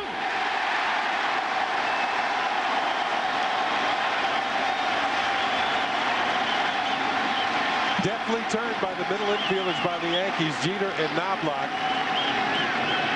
Ground ball, it looked like it might get through for a base hit. Instead, a nice feed by Jeter right to Knobloch, who turns, fires on the first base for the double play. These guys practice this play every single day from various angles, get the ball to each other at second base, where the middle guy can turn it and throw to first and complete the double play. Jeter gave a nice feed to Chuck Knobloch. Ramirez led the Indians in double play ground balls, 18 during the regular season. Hits into that one, 2 down. Jim Thome, strike 1. There's Ramirez. He's not a speedy base runner, so he doesn't beat out a lot of the relay throws to first base when they try and turn 2. And not only that, he hits the ball fairly hard on the ground, and that makes it easier to turn a double play. Jim Thome fouls that one back, and David Cone quickly ahead on the count, 2 strikes. First 2 at-bats for Jim Thome have resulted in the same thing. Call, strike 3. Now to the 4th. Same pitch. What do you think he'll see here? Uh-oh. Tried to backdoor him. Tried to get the pitch to go from the outside of the plate back in. Didn't make it. 1 ball, 2 strikes. Now let's see if they try and come in the front door again with the fastball on the inner half. Got him. Jim Thome called out again. So Cone, after 32 pitches thrown through the 4th inning, has thrown a total of only 16 in the last 2, and he's got 4 Ks. Cleveland with the 1-0 lead. 1 run, 3 hits, no errors for the Indians. 0-3 and 0 for the Yankees. Cleveland trying to even this series at a game apiece. The next 3 games will be played in Cleveland in this best-of-7 American League Championship Series. 2 here at Yankee Stadium, 3 in Cleveland, 2 more here at Yankee Stadium if needed. Chuck Knobloch leads it off, and Nagy's pitch is in there for a strike. Knobloch's gone 0 for 2. The fans are starting to get a little restless here at Yankee Stadium. They want to see some offensive action. So far today, Charles Nagy has allowed just the 3 hits. Only Paul O'Neill has gotten as far as third base. And Knobloch will take the timeout. We thank all of you joining us with email today. New Zealand checking in. Tony and Annette, who are big Yankee fans. Glad to see the Yankees doing their business after last night's game. We'll be cheering for them here again. Great to have you with us. Another strike. And again, Knobloch looking back, thought it was high, 0-2. Where's that guy from New Zealand last year who promised us a pint if we showed up in Christchurch? You show up? Been to church, but not Christchurch. No, yeah. no. Nor did you get a pint at the church. No, I did. No, I didn't. Knobloch, center field. Ball carrying, loft in there.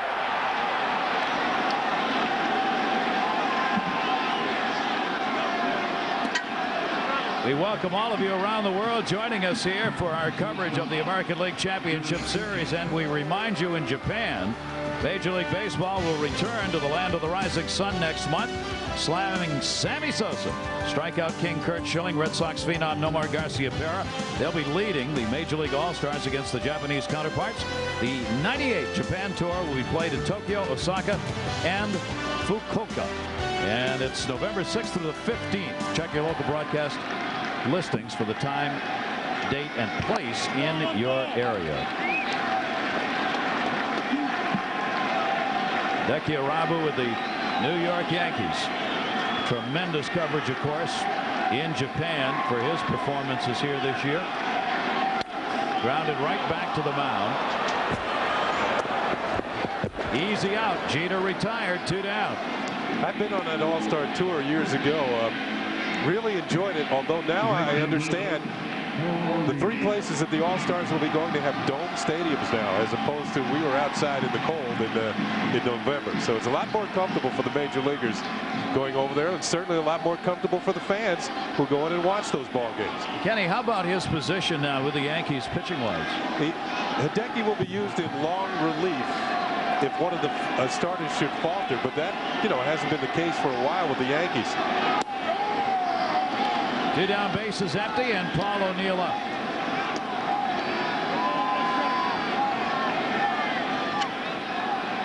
Hideki Arabu's not pitched in 9 days. No, it has really been a while. And O'Neill takes it outside. 1 ball, 1 strike. Let's go back to the 3rd inning, and Paul O'Neill on defense with a tremendous play, and stunned himself for a while as he made that play in the outfield on Joey Cora. Nice running, diving, twisting, lunging catch. O'Neill waiting on a 1-1. And taken for a strike, and he looks back, and he looked back angrily. O'Neill is not afraid to voice his displeasure with an umpire. And as is said most of the time with veterans, they can get away with just a little bit more. As O'Neill will take this pitch and maybe thinking it was more low than away from the corner. Wow. Can you lip read? And that is a foul ball, just missed. Being an extra base hit, he has already picked up 1 double in this game. By having that previous pitch called the strike, that's what made him swing at this last one. And he almost got a hit. You can see Travis Fryman well off the line, expecting O'Neill to hit the ball to his left. Instead, it goes to his right, and you can see it just missed. It's a foul ball. Their leading doubles man, adding a double in the 4th to lead it off, who got stranded. High pitch by Nagy will even the count up. 2 balls, 2 strikes. Now, if the ball catches any part of the bag, the third base bag that O'Neill had hit, it had been a fair ball. Gone over the bag, it had been in there. It had been a fair ball over the bag. If it's to the left of the bag in the line, no way. 2-2 delivery. And Nagy goes full. Charles Nagy has not walked a batter in this game, striking out 4. He has not hurt himself in that way. Given up only 3 hits to the Yankees, who have stranded all 3 base runners, 2 of them in scoring position. He has given the Indians so far the big start Cleveland needed. O'Neill 3-2, 2 down, nobody on. Backhanded by Tomey. Overhand throw to Nagy covering, and that'll do it. So Charles Nagy retires the side in order. That's 9 in a row set down by the Cleveland right-hander as he's protecting a Cleveland 1-0 lead. in the playoffs, but they've come back to win 4 consecutive game 2s. They're doing it again. Charles Nagy, I guess, is the man today. He's pitching very well.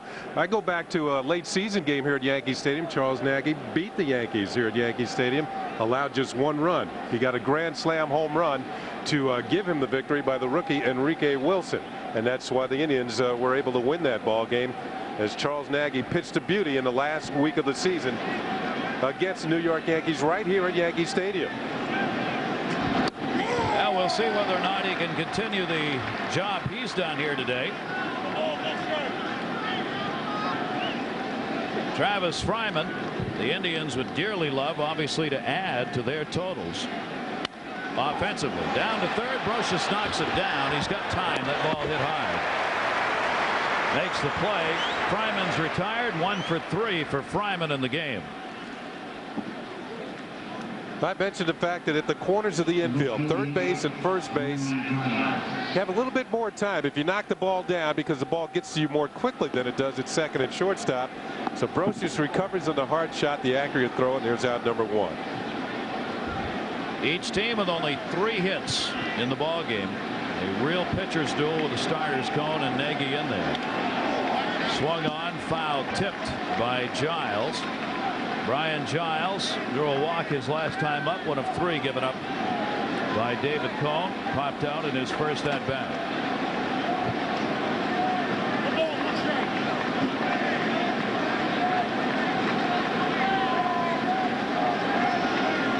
Delivered, and Giles turns on that one down the right field line. That's heading towards that foul pole and into the seats, where it'll be a foul ball.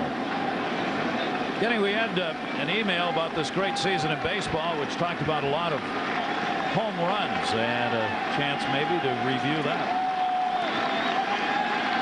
Well, the question was that lady mentioned that she's a nurse in a hospital for children in Germany. And one of the patients there is a Mark McGwire fan. Wanted to know that who are the leading home run hitters in baseball this year. Name of the nurse is Lily. The name of the call is strike 3. Again, 7 of 9 strikeouts in this game now called strike 3s. He's got 5 of them. We look at the home run leaders in the National League. Of course, Mark McGwire setting a new single season record with 70 home runs. Sammy Sosa of the Chicago Cubs also broke the record that was set back in 1961 by Roger Maris of the Yankees of 61 home runs, but finished second to McGwire. Alomar takes a strike. We'll get back to that graphic and see who the others were. That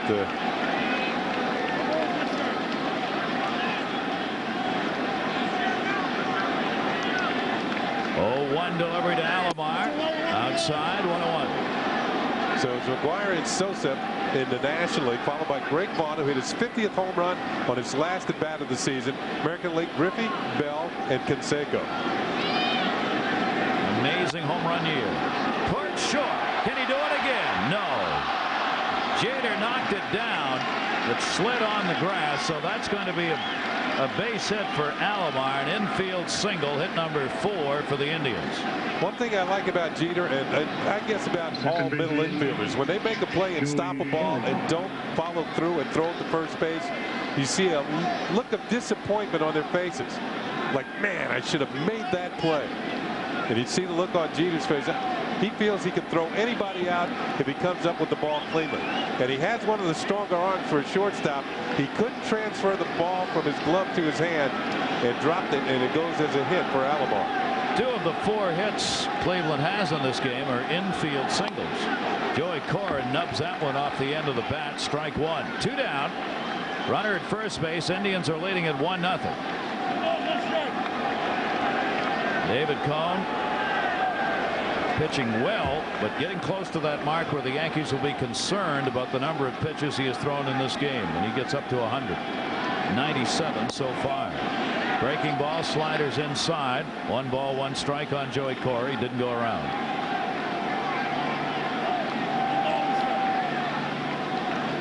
Mel Stottlemyre, pitching coach, keeping that counter going. And the 1-1 is popped up. Jeter at short. Puts it away. No runs, a base hit, one left on. Pitching duel continues at Yankee Stadium as they discuss the status of David Cone. Yankee Stadium, over 57,000 on hand last night. Probably that many here today. Rooting for their Yankees to do something against Charles Nagy, who has shut him down on 3 hits. 3 left on, 2 in scoring position. Yankees got O'Neill to third base in the 4th inning with 1 down, but Martinez and Raines could not get him home. Well, Charles Nagy has been very effective. Last night the Yankees had 17 base runners. Tonight they've had only 3. Bernie Williams fouls off the Nagy delivery, strike 1. Williams has struck out and grounded out. 10 hits and 32 at-bats lifetime against Charles Nagy. A lot of these New York Yankees had big offensive numbers against Nagy in their career. They've not been able to get it going today. Knobloch over 300, O'Neill over 300, Williams 300, Martinez. All had hit Nagy hard. Today he shut him down so far. 1 ball, 1 strike count on Williams. Hard to believe this will be a 1-0 game. But that's why you play them. Some things that are hard to believe come to reality. Breaking ball. Williams has got one in the gap. Kenny Lofton will try and hold him to a single. And he does. Great throw back in from Lofton. Only the 2nd time today the Yankees have had the leadoff man on base. And usually that signals a run-scoring opportunity of the maximum. As Bernie Williams with the base hit, racing down the line. You mentioned Kenny Lofton getting the ball back in quickly and accurately.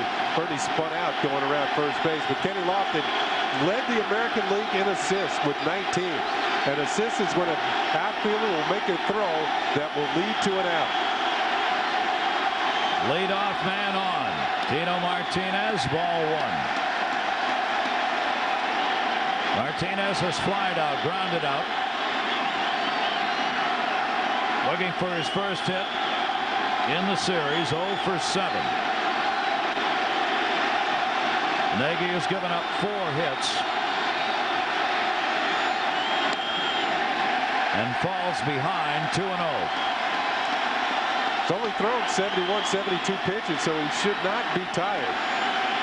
Although at this point of the season, been a lot of pitches thrown by pitchers, and they might get tired a little quickly. Steve Reed and Jim Poole.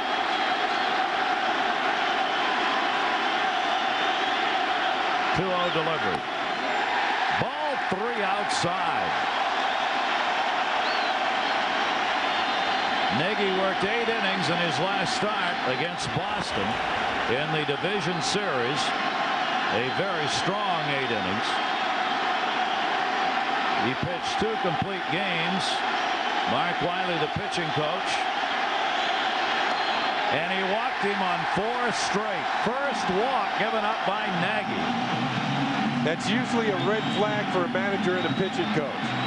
And it will be in this instance, too, as Mike Hargrove is going to come out to mound. Remember when we were talking about getting that honest answer from both your pitcher and your catcher as to how you were feeling at this moment? Nagy's pitched a heck of a ball game to this point. And he's probably asking me, how do you feel? I got 2 pitchers ready to come in if you don't feel like you can go any further here. He's probably also telling his infielders what to watch out for from the Yankees offensively. They might be looking for the bunt. You guys be alive. Everybody be where you should be in a bunt situation. Don Zimmer, bench coach with Joe Torre on the right. Talking about strategy here. Zimmer with 50 years of experience. There's nobody that knows everything about baseball, but if anybody does come close to it, it might be Don Zimmer, who's talking with Joe Torre. A bench coach is sort of like the right arm for a manager. He's your best friend. He's the one you can confide in, you ask questions of. He gives you information, thoughts during the course of a game. He's there to lean on. Managers don't always follow the advice. Sometimes they do. Most of the time they do. Sometimes they don't. Look for Raines to be sacrificing here. Throw to second. Williams back in plenty of time with Cora covering. The Indians put on somewhat of a trick play with Vizquel breaking to his right, where Bernie Williams could see him go out of the picture, and then Joey Cora trying to sneak in behind him. The whole idea is to hold Bernie Williams closely. Travis Fryman, the third baseman, giving the signs to let everybody know what play is on. Raines does not have a sacrifice bunt this year. This could be a key place in the ballgame to advance 2 runners into scoring position. He has struck out twice. He squares, pitches outside, ball 1. Cleveland had the regular bunt defense set up on that play. The shortstop covered second. The second baseman comes to cover first. The first baseman charges. If you're a hitter and you're laying down a bunt in this situation, you try and make the third baseman field the ball. He'll come in to field the ball, leaving third base uncovered so the runners can move up. Cleveland Indians want to play at third. They've got to force out. Nagy will try and field a bunt and make a play to third if he can to get the lead runner. Lead runner has speed, Bernie Williams. They put the wheel on. He squares and bunts it foul. 1-1. So the Indians had the corners charging and the shortstop going over to cover third. Now watch how the defense changes here. You'll see Vizquel right near Bernie Williams at second base, take off for third. Fryman charges. So he wants to field the bunt and then throw to third base to Vizquel covering. A hitter can counteract that. The whole left side of the infield is left open. If a hitter realizes that's the play, he can hit the weakest of ground balls to the left side of the infield and get a run in and move another runner around to third base. Willie Randolph the signs. Torrey has already passed on what they want to do here. Nobody out, 2 on. 1 ball, 1 strike count. Squares, takes a strike, 1 and 2. And he didn't like it. Look at Hendry staring back at him. And Torrey, that's a ball. Hollering out to the home plate umpire. Here's Raines squaring the bunt. And their feeling is that pitch was low. That was closer than a lot of other ones. Yeah, it was closer than a lot of other ones. But either Joe said that's a ball or that's terrible. 1-2 count. Now Raines unlikely to bunt. Since he doesn't bunt well anyway, if he bunts it foul, he's going to be out. And a timeout taken by the catcher. Alomar wanted to see the signs again. The signals being given by one of the coaches to the third baseman as to what defense they want to apply on this particular play. Now Raines, as you mentioned, Garrett, he'll probably be swinging with 2 strikes. If he bunts it foul, he's out. Alomar quickly called the timeout, going through the signs again. 1 ball, 2 strikes. Raines not bunting, strikes out. Foul tip held on to. Big play by Alomar. Tim Raines foul tipped that ball, and Alomar was able to hang on to it. And on a 3rd strike that's foul tipped and caught by the catcher, you are out. Here's the whole sequence of pitches to Raines. Ball 1 outside. Fouls off the bunt attempt. 1-1. Curveball called the strike, might have been low. Swings and misses on a split finger, and it struck out. He says the ball hit the ground. Let's see if it does. Foul tipped, not into the glove of Sandy Alomar. That's a strikeout. Foul tipped and held. So no advance of the runners by Tim Raines, and there's 1 out. Now you don't bunt, because with 1 away, if you bunt, you end up with 2 down and 2 on. Now you're looking for an RBI base hit from Shane Spencer if you're the Yankees. 1 down. The Yankees now are 0 for 6 when they've had runners in scoring position in this game. They've had good hitters up in clutch situations, and Nagy has been able to get the outs. Just a 1-0 Cleveland lead. They're trying to hang on to it here in the 7th inning. 26-year-old rookie Shane Spencer.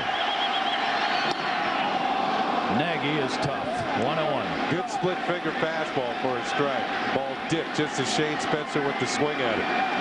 Here's another look. Watch the dip on this ball. Hitter swings, thinks the ball is there, and then it disappears.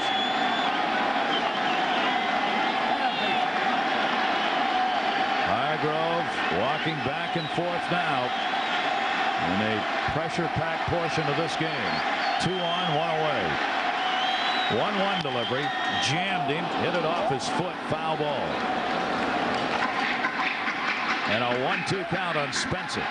I mentioned that Charles Nagy won a ball game here at Yankee Stadium in the last week of the season. As we looked at this foul ball off the bat of Shea, it looked like it hit him in the knee. Yep, just above the knee. And Nagy, winner here at Yankee Stadium in a hostile environment. I guess from a standpoint of a road player or pitcher, this could be as hostile as any place in baseball. But Nagy has won 9 of his 15 games on the road this year. Not a good home field pitcher. No, he pitches better on the road. He's pitching a heck of a game at Yankee Stadium. 1-2 count. Spencer loops it. That could be trouble. It's a foul ball. Runners were going. The big jump. No one was going to catch it. The only question whether it would be fair.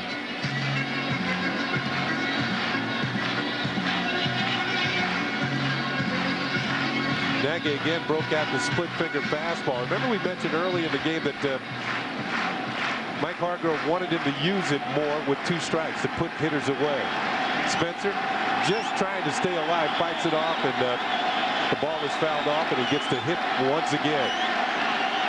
Nagy 9-5 on the road with a 4.61 ERA. His ERA at home over 6. 1-2 delivery. Fastball inside. 2-2. One pitch sets up another. I would think that they're going to go back away again, try to keep the ball away for Shane Spencer. There are prayers being said at Yankee Stadium. Charles Nagy, the man Cleveland relies on to shut it down. David Cone hoping for offensive help. Nagy signed through a contract through 2002 for these kind of games.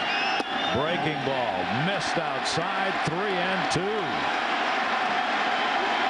Shane Spencer had 119 minor league home runs, 80 of them in the last 3 years. So it shows you how much he's improved the last 3 years as a hitter.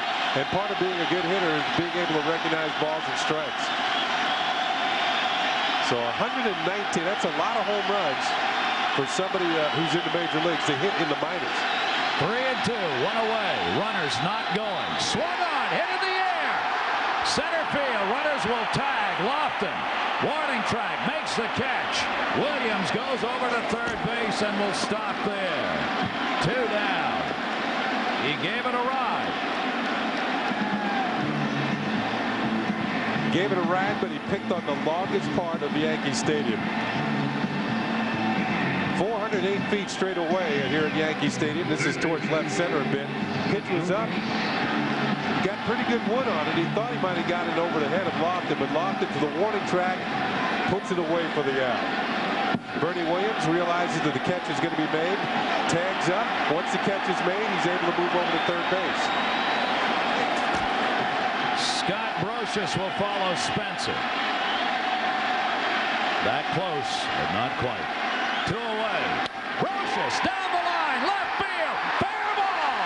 Williams scores. Game is tied on the double by Scott Brocious.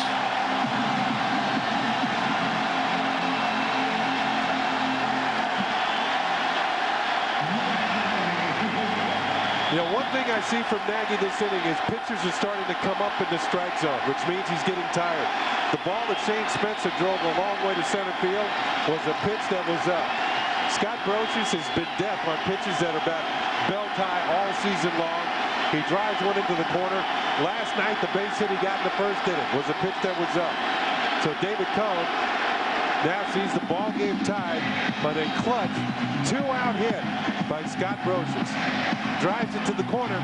The only reason why the Yankees don't lead is Brian Giles makes a good play in the corner to corral this ball and get it back in before Tino Martinez can score from first. Scott Brocious was the Yankees' best hitter with runners in scoring position at 372. A big number on a big offensive team, and he has knocked the starter, Charles Nagy, out of this game, as well as tying it up. And we've got a tie game. This copyrighted telecast, the property of the Office of the Commissioner of Major League Baseball, intended for the private non-commercial use of our audience. Any publication, reproduction, retransmission, or use of the pictures, descriptions, and accounts of this game without the express written consent of Major League Baseball is prohibited. And this is what makes baseball an exciting game.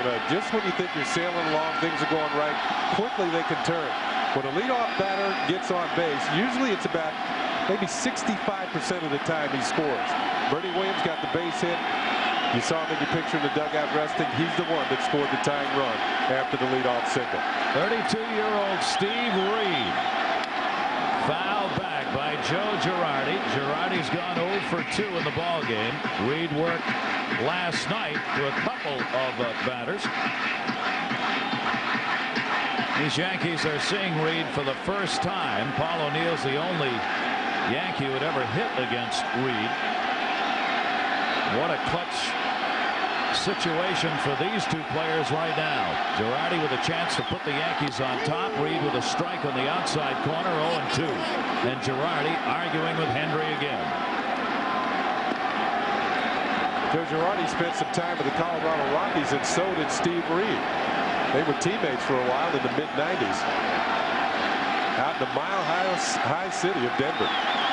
0-2 delivery. Jammed him. Reed looking for the third out. Gets it. So he comes on and gets Girardi, but the Yankees come up with a run on a couple of hits, leaving 2 on base. Scott Brocious delivering with the RBI double to tie the game at 1-1. Barn burner 1-1 as we go to the 8th inning, and a reminder, game 3 of this American League Championship Series will be played at the Jacobs Field in Cleveland. We'll have it for you 8 o'clock Eastern time in the United States, midnight Greenwich Mean Time. With Andy Pettitte on the mound for the Yankees, Bartolo Colon will make the start for the Cleveland Indians. Don't forget, the National League Series begins tonight 8 o'clock. San Diego playing in Atlanta. Game 1 tonight. Many of you will see that. And tomorrow night, 8 o'clock Eastern time, game 2 of the National League Series. There's the starter for the Yankees in Cleveland for game 3. 16-game winner Andy Pettitte, who pitched an excellent game against the Texas Rangers in the division series. David Cone, if needed, will have help ready in the bullpen. The Yankees have Nelson and Stanton. Jeff Nelson, who worked in last night's game, up again. Kenny Lofton leading it off. A 1-ball, 1-strike count on the Indians' leadoff batter. He has gone 0 for 3 in this game. 0 for 7 in the series. So the Indians have not been able to get their speedster on base. David Cone's numbers for 7 innings. Very good. Missed. Falls behind Lofton, 3-1. Utmost importance for David Cone to shut down the Indians this inning. The momentum has shifted to the Yankees because they scored the last run in this game. 3-2. Joe Torre has to make the decision. He's already seen David Cone go by that 100 pitch mark, which is a key. Hargrove just hopes the Indians can do something with him. Grounded to second base. Chuck Knobloch. Lofton's out of there. In tight ball games, a key hitter to get out is that first man. And David Cone, a nice job of fighting back after falling behind a speedy hitter like Kenny Lofton. Well, we've had some people inquire about Graham Lloyd, Kenny, and there he is. He has just gotten up in the bullpen to throw, the left-hander closest to you. And this game is going live to Australia on Fox Australia. Hoping they're enjoying it. And their native son is up in the bullpen. 1-strike count on Vizquel. Omar Vizquel 0 for 3 in the ball game, 8 for 36 in his career against David Cone. In at third, Brocious down the left field line. Spencer over, diving, can't get it, fair ball. Rolls around in the corner. Heading for third is Vizquel. Vizquel will go in standing with a triple. Spencer took the chance of trying to catch that ball, and once he didn't, it rolled by him into the corner.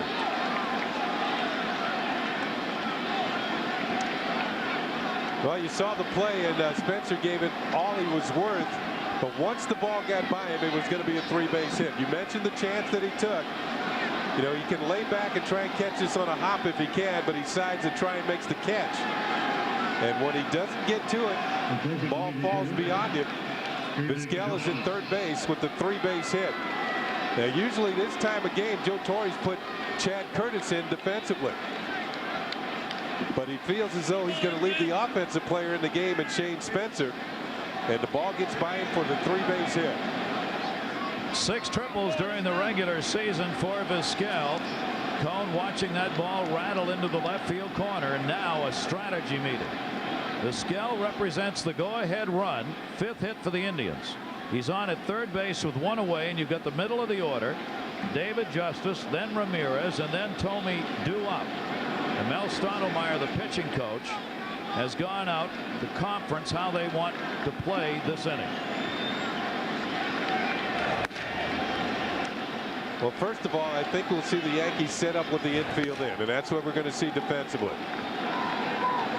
One thing you can tell David Cone, and if you fall behind Dave Justice, you might want to think about putting him on. The runner they're concerned with is the man at third base, Omar Vizquel. He's the lead run in the game. Justice has been on all 3 times in the game. Inside to him, ball 1, almost caught him. He had a single, a home run in the 4th inning, and drew a walk in his first at bat. 1-0 count on Justice, 2 home runs in this postseason. 7 RBIs in the playoffs this year for David Justice. What a huge jump.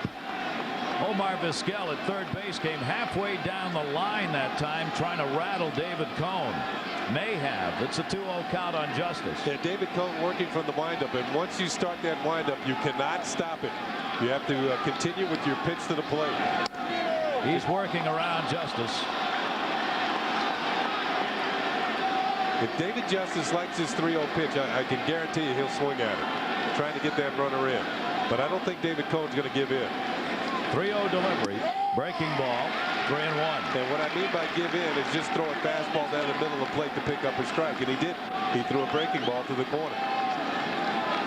A 1-1 game in the 8th inning. Indians have the go-ahead run at third base. Infield drawn in by the Yankees. They'll try and cut that run off if Vizquel runs on contact. And a chopper. Vizquel's not coming. Play at first, and they got him. Girardi out to make the play, and Vizquel had to stay at third base.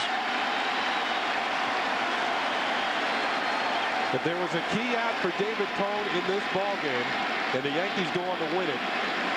This will be it. Getting David Justice to swing at a split finger fastball out over the plate and nub it in front of the plate where Girardi can throw him out. This is not a ball you can drive. He's looking for something he can hit to the outfield, at least far enough to get a fly ball where Vizquel can score. Now you see Vizquel leading at third. He reacts to the ball being hit, and he can't go anywhere. And there's the out at first base. Now 2 outs. The Yankees are able to drop the infield back. David Cone trying to work his way out of the inning will face Manny Ramirez. A runner at third base, 2 down. Game tied at 1-1. Ramirez, 309 with runners in scoring position, takes it up high for a ball. A dangerous hitter and a big RBI man for the Cleveland Indians.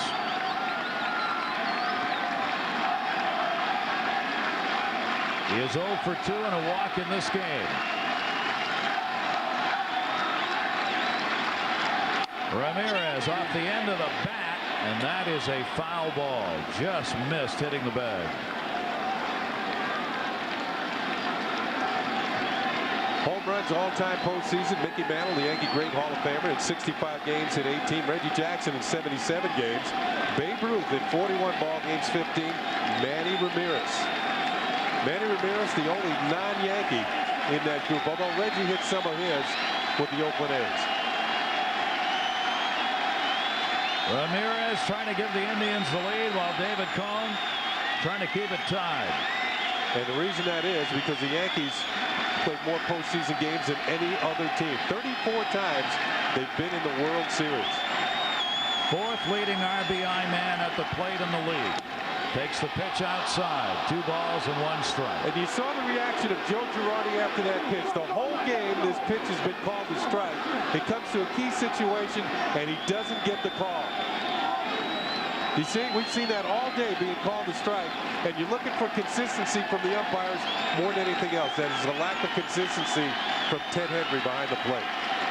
Now he's making him throw strikes to get out. Look at the big jump that time. Towering fly ball towards the seats. That'll go foul. You saw it again at third base. Vizquel coming halfway down the line, trying to distract David Cone. 2-2. And Girardi's going to go out to talk to David Cone here. And I think it's more than anything else just to settle him down. Watch Vizquel racing about halfway down, and there's the foul ball down the line. Some pitchers will work from the stretch with a runner at third base. Others, starters in particular, prefer to stay with a full windup. They are more effective in the full windup because that's how they generally pitch. And get a little bit more power. And you're going to need power pitching to hitters like Justice and Ramirez. Yankee fans on their feet. 2 balls, 2 strikes, 2 down. Runner at third. Cone looking over. Vizquel the lead. Breaking ball right back to David Cone, and the Indians are retired.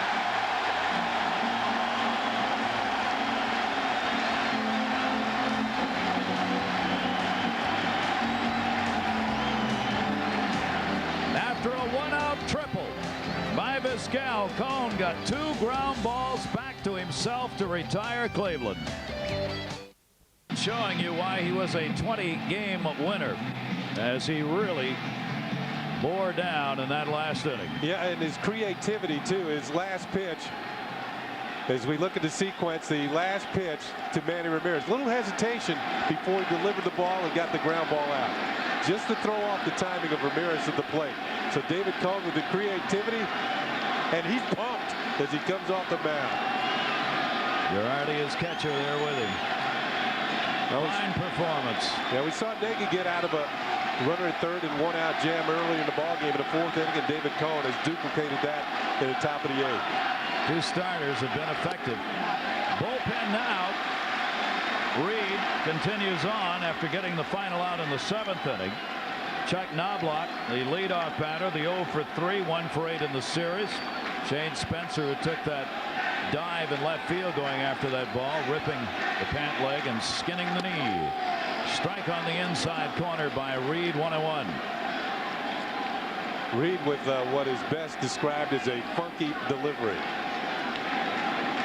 Reed came over late in the season with in a trade from the San Francisco Giants. He appeared in 50 games for the Giants and 20 with the Indians. Tomey, he'll take that one to the bag himself. That'll retire Knobloch. 1 away. Ball was stung by Knobloch. Tomey stayed with it, knocked it down, then made the play. Game tied at 1-1. Each team with 5 hits. Yankees won 7-2 last night. Yeah, here's his delivery that I was talking about, particularly from the right side. Kind of comes by way of third base. Watch the delivery as he drops down and drives and gets the ball up. Knobloch hits it hard. A one hopper that Jim Tomey stays with. Ooh. Tough for right-handers to hang in when you got a guy coming from ground zero. Jeter fouls it back. Strike 1.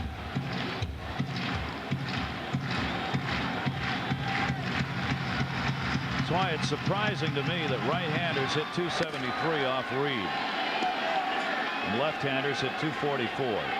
Seems like it ought to be the other way around. Yeah. 0-1 delivery. Jeter rips that one back into the seats. And a 2-strike count on Derek Jeter. You know, for a right-handed hitter, it almost takes a couple of pitches for them to adjust to the delivery alone, let alone the pitches that have come to the plate. The lefty might be able to see it better, but Reed relies on the movement. The ball will sink away from a left-handed hitter. Game tied at 1. Next game Friday in Cleveland. Indians are trying to even it up at 1 apiece in the series. That one missed outside. 1 ball, 2 strikes. Jeter will be followed by O'Neill. Jeter doubled in his first at bat and then grounded out and popped out. Mike Wiley, the pitching coach, watching Reed. They'll have their bullpen ready at this point of the game. Fouled off again. Those are rip shots back into the seats. Steve Reed was part of that bullpen crew in Colorado that Don Baylor would run out there about 70 times a year. Reed, Curtis Lescanic, and Darren Holmes all would have 70 or more appearances, and you might as well throw Mike Munoz in there too. Don Baylor would not hesitate to go to that bullpen and get a new pitcher. Range of starters weren't very good. Yeah, exactly. Well, pitching in Coors Field at that high altitude, yeah. And that's why Don Baylor's not managing them anymore. Here's the 1-2 delivery outside, and a 2-ball, 2-strike count. The bullpen this year for the Indians was 7th in the league with a 4.43 earned run average. They had a rocky road at times with the bullpen. That's why Mike Hargrove wanted his starters to get deep into the ball game, and Nagy did that for him here. 6 2/3 innings for the starter Charles Nagy with a run on 5 hits, walking 1, striking out 5. Now it's up to the Indians' pen. The 2-2 delivery up high, 3-2 on Jeter.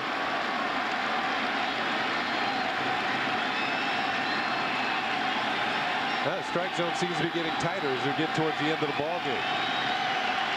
That's a little high as Jeter takes it and the count is run full. It was also outside, but that didn't matter earlier in the game.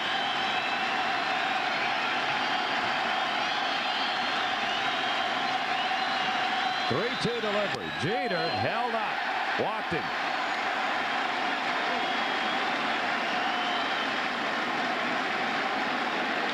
Only 1 walk by Nagy in 6 2/3. Now Reed gives up a walk, and the Yankees have the potential go-ahead run on at first with 1 out. Left-handed hitting Paul O'Neill due up, and Jim Poole, the left-hander for the Cleveland Indians, is going to be coming on in place of Reed.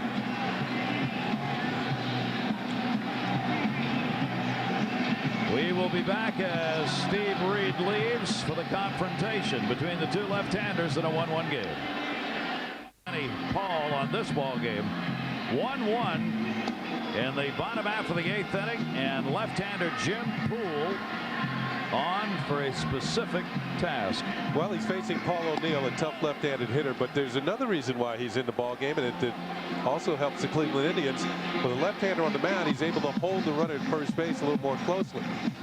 Derek Jeter, one of the faster of the Yankees, finished 2nd on the ball club in stolen bases with 30. But Jim Poole, a lefty, can look right at him as he comes set, and lefties have a tendency to hold the runners a little bit more closely. And in a tight ball game, you don't want Derek Jeter to steal 2nd. Paul O'Neill will be the man coming up to face him. Jim Poole thought his career was over. He was released by the Giants on July 11th, picked up by the Indians and sent to the minor leagues, and then called up to pitch for them in just these kind of situations. He is tough on left-handers. Left-handers hit just 4 for 18 with no home runs off it. Right-handers were 5 for 12. So he's brought in to go against Paul O'Neill, who's 2 for 11 career-wise against Poole. And O'Neill takes it up high, ball 1. One thing I see right away from Jim Poole, he has a very high leg kick. And if Jeter guesses right, by the time Poole delivers the ball to home plate, Jeter will have a good start to going to second base and having a steal. But we haven't seen Poole's move to first base yet, and I think that's a key. Jeter wants to see him throw over there at least 1 time before he thinks about stealing. 1-0 count, 1 down. O'Neill takes the pitch down low, 2-0. Once again, the high leg kick. That is the key, because it takes time to get that leg back up and down and then deliver the ball. And if the runner guesses right, he has a good chance to steal a bag. Poole came on in the ball game yesterday, struck out Tino Martinez and walked Tim Raines, and then came out of the game. He has a 2-0 count here on O'Neill. Jeter off first. O'Neill down the left field line, not particularly deep. Giles, and will not have a play. Look, almost got a drink though. He'd rather not right now. Thank you. That ball kind of drifted as if the wind carried it towards the seats. When it was first hit, I thought the ball was going to be in fair territory and able to be caught. Had that wind blowing from right to left all day today, not particularly hard. The flags at the top of the stadium have been blowing that way. And it looks like a couple of balls have been affected by that wind. 2 ball, 1 strike count on O'Neill. O'Neill, a .286 hitter off left-handers this year. Very good numbers for a left-handed batter. There's the first throw to first on Jeter, and he just lobbed that one over. One thing I saw, that Poole actually kicks his leg up a little higher when he comes to the plate. So he doesn't kick his leg up as high when he throws the first. And I'm sure Derek Jeter saw it. He stole more bases this year than I did my whole career. Now that's something. Yeah, well, I could hit that. All right. Here's the 2-1 delivery. O'Neill again. The left field side. This one is in the seats as well. That ball continues to be blown over. Although that one, I thought that was going to stay in play too. Now, you don't have a lot of room right there at that corner.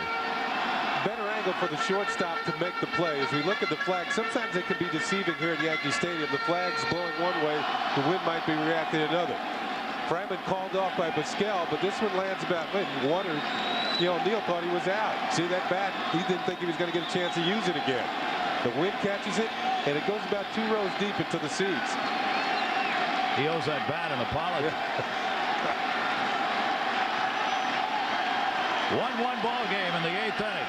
Jim Poole working against Paul O'Neill. Jeter off first. 2-2. We'll have to wait.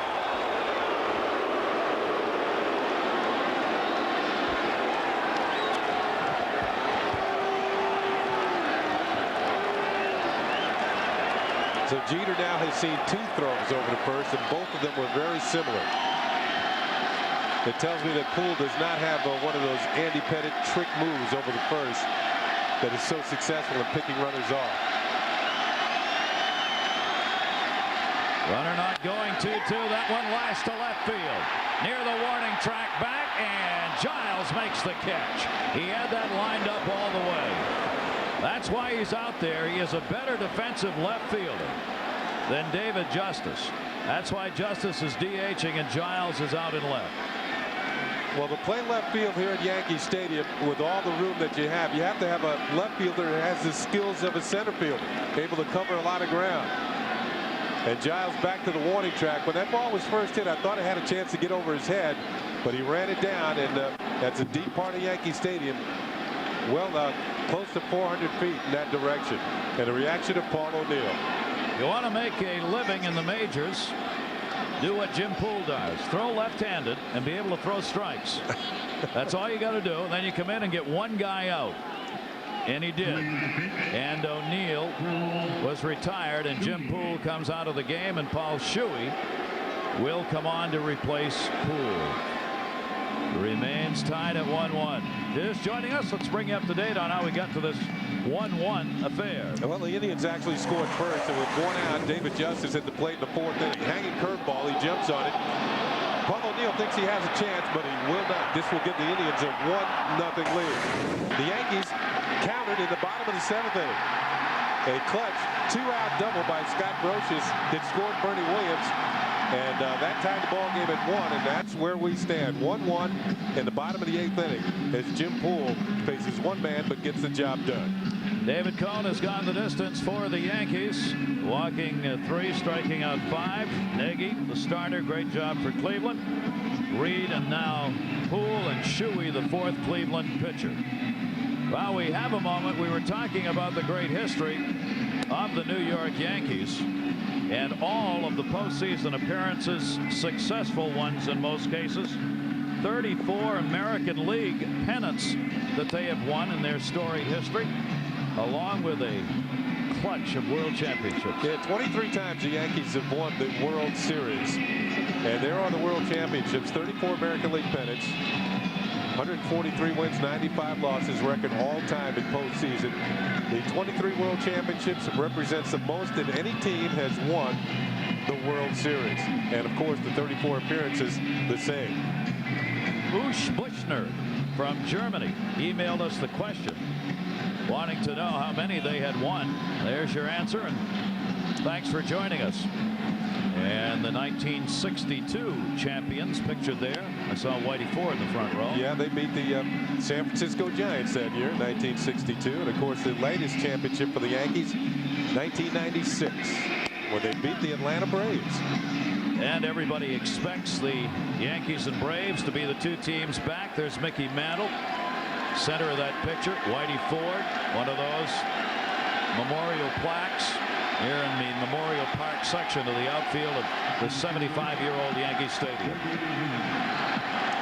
We saw Paul Shuey last night. He possesses a very strong arm. Fastball in the 90s, also a good curveball. You can see the 58 strikeouts in 51 innings pitched. Anytime a pitcher has more strikeouts than innings pitched, it tells you he gets the ball up there in a hurry. Bernie Williams drew a walk off Paul Shuey last night. Breaking ball in for a strike. Nasty breaking ball.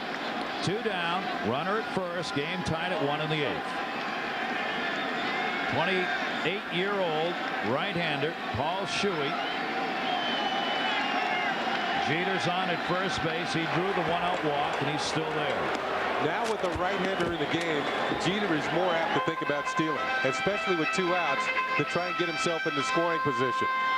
You might want to watch how quickly Shuey gets the ball to home plate. He's another fairly tall pitcher, so it might take him a while to deliver. He's got a little hesitation. Not quite as slowly as Poole is to the plate. There's Willie Randolph, part of Yankee championship teams in the 70s as a second baseman. And he's the one that gives the signs to Jeter, although most of the Yankees are on their own. When they feel they can make it, they'll go. 1-1. There goes Jeter. Alomar, no pitch to handle, stolen base. Alomar to pitch down in the dirt that he had a backhand to stop. No chance to make a throw. Jeter will be credited with a stolen base. He was off and running. Joe Torre let the Yankees steal on their own for most of the year.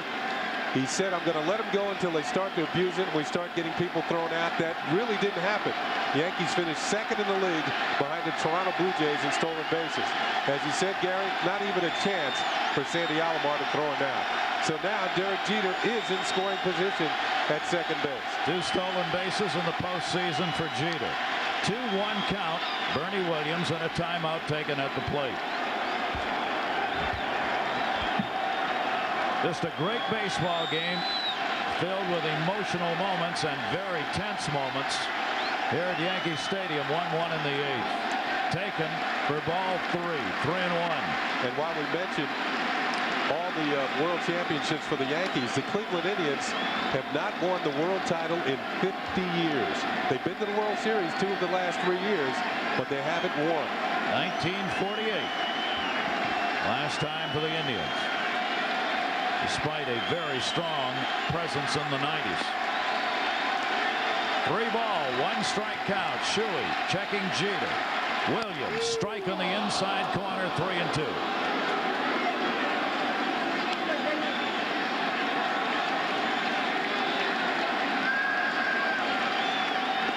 Look at the last pitch. It's set up on the inside corner. High enough and to the corner for the strike.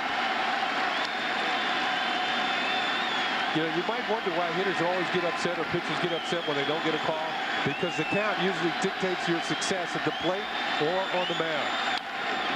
Fouled outside of first by Williams. Count remains 3-2 with 2 down. Every hitter in the major leagues does not hit as well when he's behind on the count. Say when the count is 1 ball with 2 strikes, the pitcher is more apt to get the hitter out. You only get about 2 or 3 hitters in each league every year who bat better than 300. when the 2-strike count is there. Yeah, it's very, very tough. 3-2. Look to second base by Shuey. The advantage is always in the pitcher's hands, even on a 3-2 count, because he knows what he wants to throw and where he wants to throw it. The hitter does not know that. But with a 3-2 count, the odds are a little bit more in the hitter's favor. League's leading hitter, Bernie Williams at the plate. Jeter off second. 3-2. Williams draws the walk. So Shuey walks Williams after Jeter stole second. 2-on for Tino Martinez. Well, I mentioned last night how tough Tino Martinez was on the Indians this year. Drove in 9 runs in just 10 games. So he's up here in a clutch situation with the score tied in the bottom of the 8th inning. There's not much strategy to talk about. Joe Torre and Don Zimmer know they just need a run, need a base hit. Game tied at 1. 2-on, 2 down. Tino Martinez 0 for 2 and a walk in the game.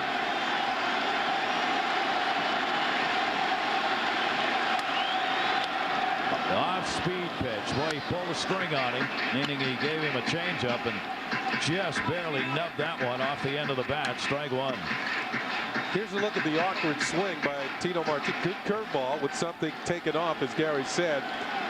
And Tino Martinez off the end of the bat and foul. And if I were him, I'd be glad that ball went foul. That's not going to drive anybody in. 0-1 delivery.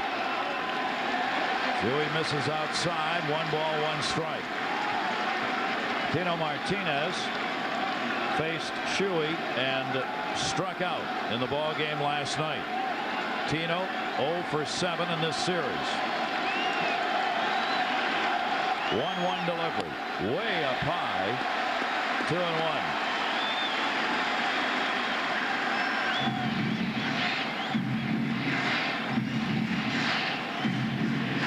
The Indians were hoping Shuey would come on and get Williams out of there and not have to face Tino Martinez.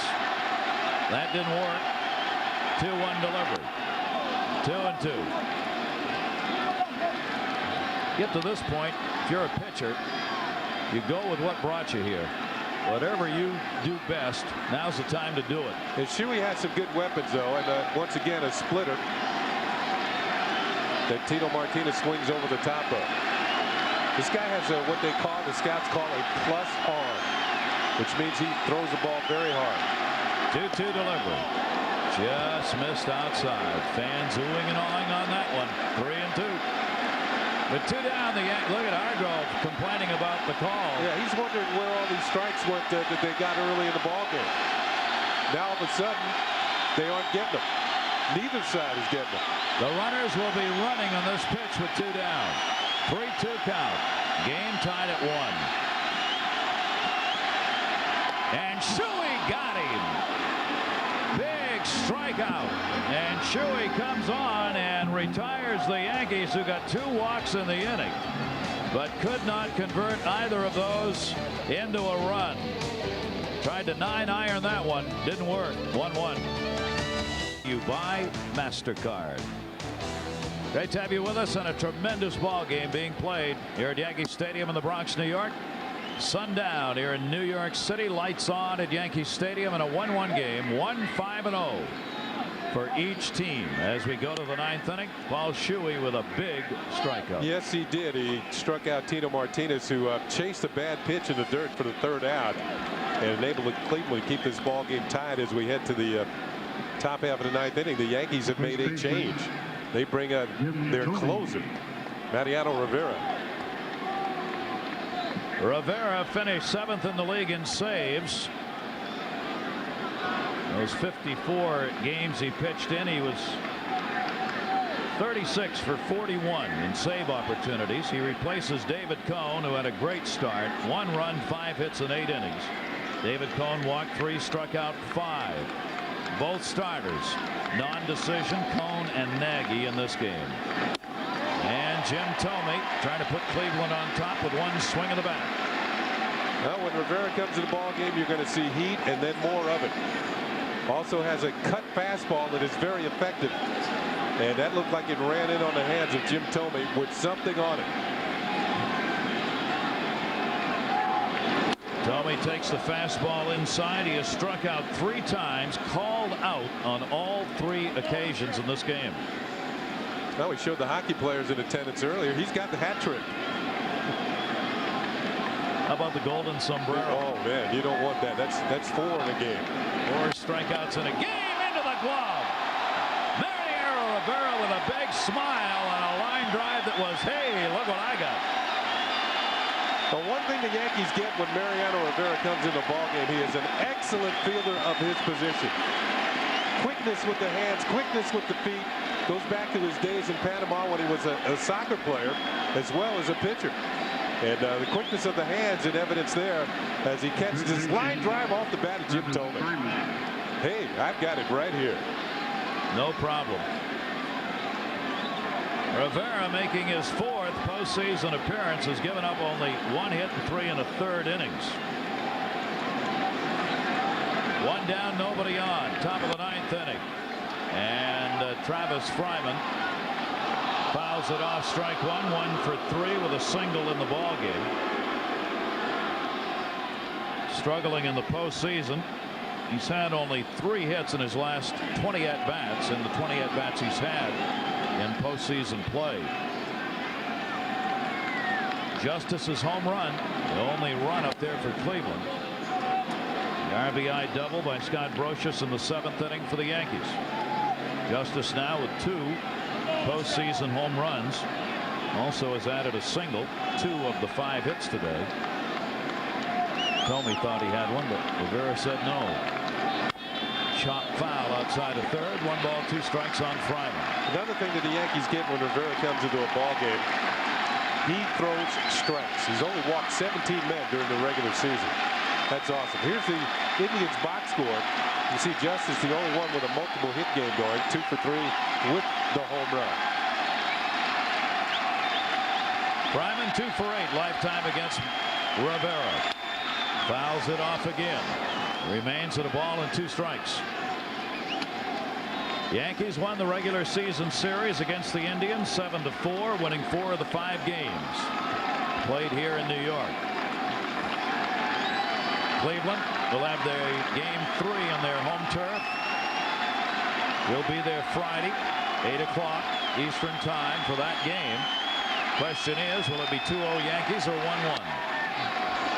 Launch that one foul as he got around on it.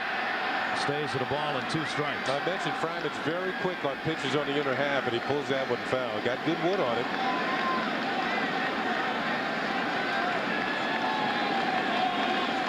Here's a look at that last pitch kind of boring in on his hands. Got that bat around quickly through the zone. Bat speed. 1-2 delivery. Outside slider. 2 balls, 2 strikes. Rivera born in Panama City. Now lives in La Chorrera, Panama.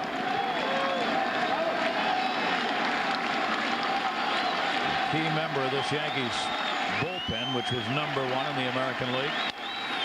What an at-bat here by Travis Fryman, battling off tough pitches, keeping the count at 2 balls and 2 strikes. He has seen 7 pitches so far in this at-bat.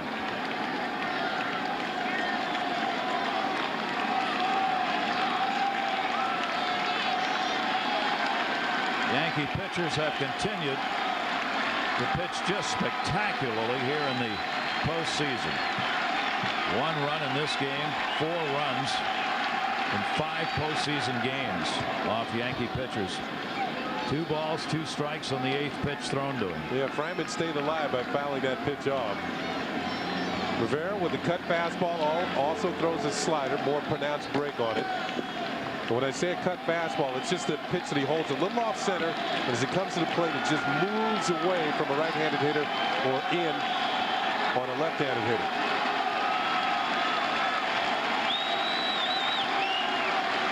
Two delivery.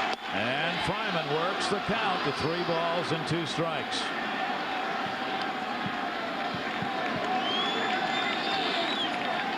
Heart-pounding time for the managers. All managers will tell you, especially when most of them were players, it's one thing to be able to go out there and have an impact on the game as a player. When you got to stand there and just watch others try and do it, nerve-wracking. 3-2 struck him out. It took 10 pitches, but Rivera won the battle.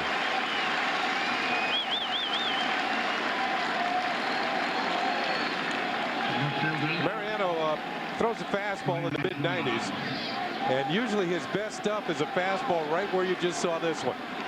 A little up in the zone. He powders it right by Travis Fryman for the strikeout. But nothing fancy here. Just see if you can hit it, and he could not. Strike 3. Brian Giles, 2 down.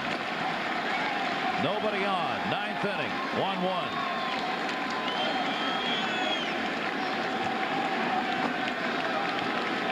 You're right. Both Joe Torre and Mike Hargrove, very successful players in their days.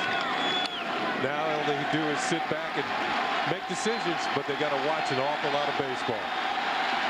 Fans up, Yankee Stadium, 2-strike count.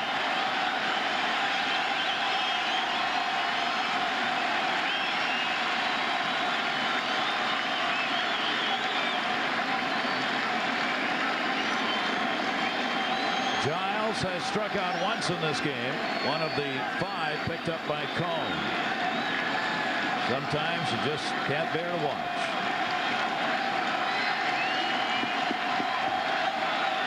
The Fryman's still upset about striking out.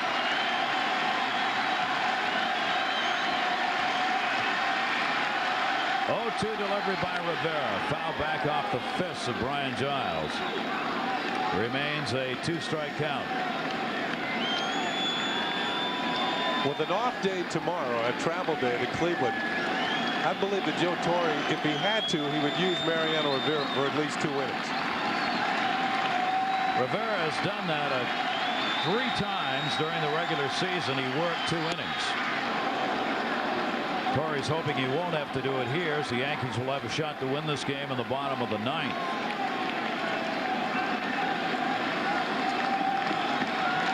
Well, he is well rested. 1-2 pitch, foul back again by Giles.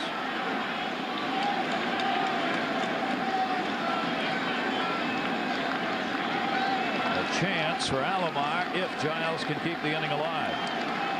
The confrontation that last year kept the Indians alive in Game 4. A big home run off Rivera by Alomar. He's on deck. 1-2 delivered to Giles. Broken bat, foul ball. Barrel of the bat skipping by. The bag at first, and Al Bumbry, the coach, who got out of the way. Here's a look at it. You see Bumbry up, and he's going to end up with the end of the bat. He has to avoid the ball and the bat. Little Boomer still has some moves down there. He was one of the quicker players in his day. Here's the broken bat, that cut fastball in on the hands. And another winner's souvenir as far as Wood is concerned. Al Bumbry, the all-time stolen base leader for the Baltimore Orioles. And a guy who played next to me for 10 years in the outfield. And he could play. Yes, he could. I made a good living saying, you got it out. 1 ball, 2-strike count. Rivera with 2 down and nobody on.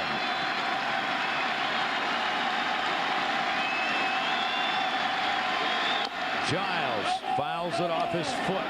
Foul ball. These hitters, Fryman, now Giles, have really battled Mariano Rivera. Fryman ended up striking out on 10 pitches.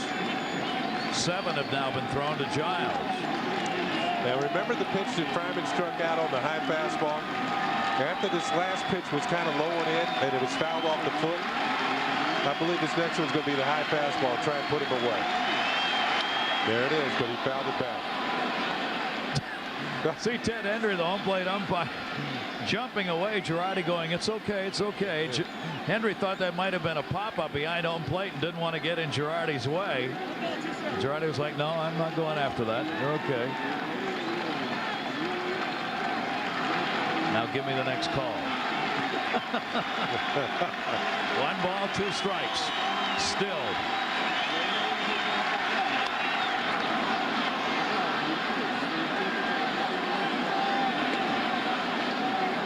Rivera throws so hard that Giles has not been able to get the business end of the bat out to the ball quickly enough. Those cut fastballs in on the hands. He's jammed them on every single pitch. Giles did not face Rivera this year and has faced him only once in his career. Strike 3 called. So Rivera wins both battles. He retires the side in order. The bottom of the 9th inning coming. The Yankees with a chance to win it. Raines, Spencer, and Brocious will be due up.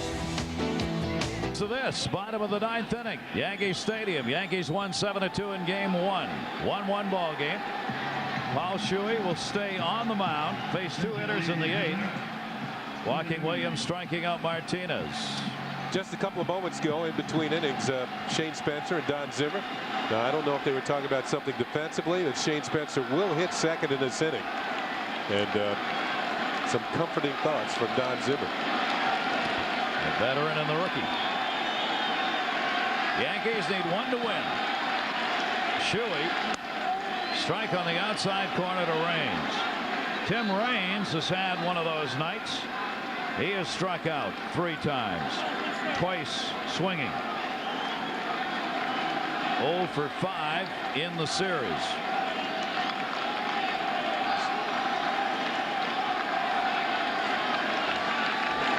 Breaking ball missed inside. 1 ball, 1 strike. When you get to late innings and tie ball games, the defensive strategy changes. You can see Travis Fryman very close to the 3rd baseline. Same thing applies to Jim Thome over at first. They don't want a ball, in Tome's case, hit to his left for a 2-base hit, and on Fryman's case to his right for a double. They'll give up a single, but they don't want to give up a 2-base hit that will put a runner into immediate scoring position. Raines wants on any way he can get it here in the bottom half of the 9th inning. He's up with the count, 2 balls and 1 strike. Here's where Raines' years as a leadoff hitter for both the White Sox and the Montreal Expos, one of the best of all time, might pay off. His ability to go deep in the counts, draw a walk if he can to get on base. He's ahead on the count here, 3 balls and 1 strike. One of 4 men in Major League history to steal 800 or more bases. And he drew 55 walks, striking out only 49 times during the season. So he's got that eye. 3-1, chopped at that one. Vizquel cut off. Thorne not going to get him an infield single. Remember, we talked about Fryman guarding the line. It took him a little bit longer to get to this high chopper. A step or 2, and that's the difference as to why Tim Raines was able to get the base hit. Fryman has to come from near the line, almost to the shortstop position. He cuts in front of Vizquel. Raines, who's been bothered by a bad left knee, beats it out for the base hit. So they do give up the single instead of the double. You see the reaction to Raines going down the line, and he beats the play. And with Raines bothered by the bad left knee, we're going to get a pinch runner at first base as Rock, who had struck out 3 times, gets on with a leadoff single here in the bottom of the 9th. This is the speedy Homer Bush. Homer Bush at first. There he goes. Running. Alomar, the throw down. Not in time. Stolen base.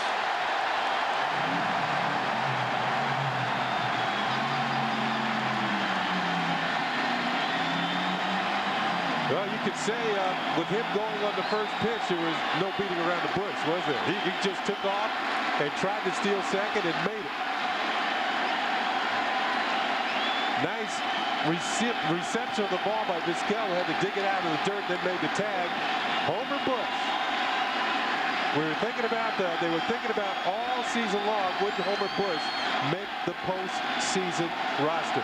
This is why he can get himself in the scoring position.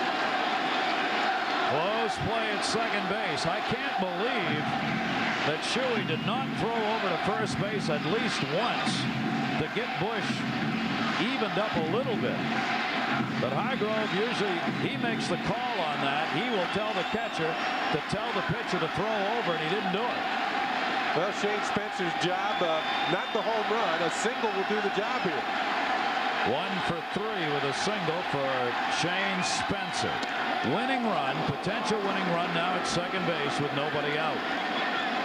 His job is either to drive Bush home or at least move him to third base.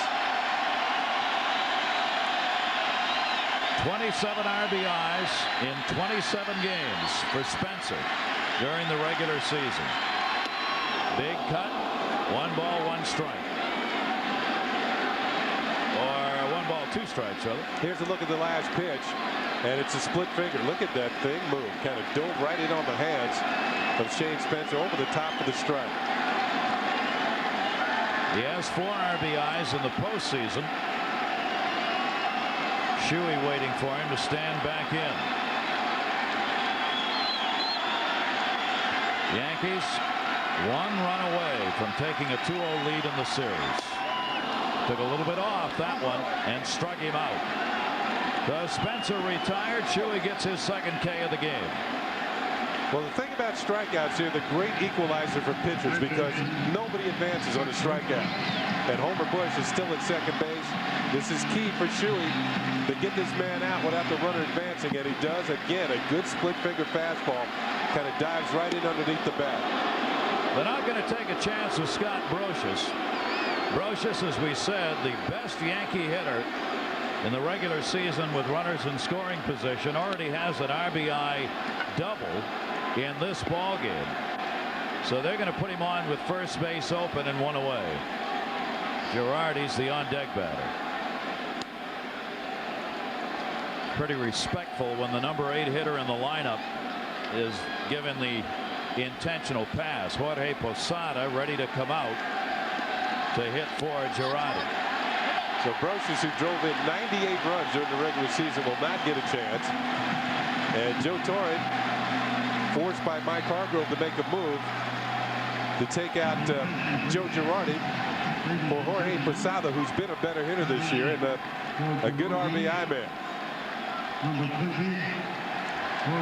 And the fact that he's a switch hitter, batting left-handed against Paul Shuey. And we saw Posada in action last night with a couple of hits and a couple of runs batted in. Mike Hargrove willing to give the intentional pass here because that run doesn't matter. It's the one at second base, Homer Bush. That's the only one. That's the potential game-winning run right there. And a speedster. Any hit to the outfield, the outfielders are really going to have to hurry a throw to the plate with this guy charging around from second base.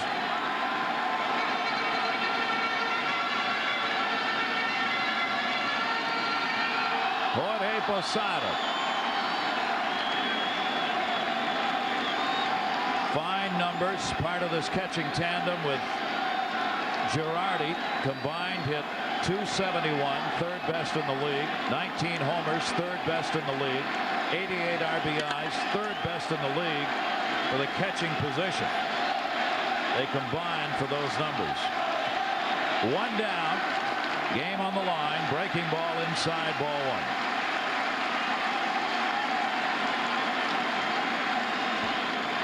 This game rests solely in the hands of Paul Shuey. There is nobody warming up in the Cleveland bullpen.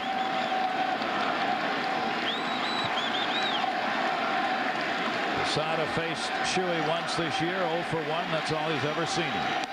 Strike call, 1-1. 1 down, 9th inning, 1-1. Yankees trying to wrap it up with a base hit here in the bottom of the 9th.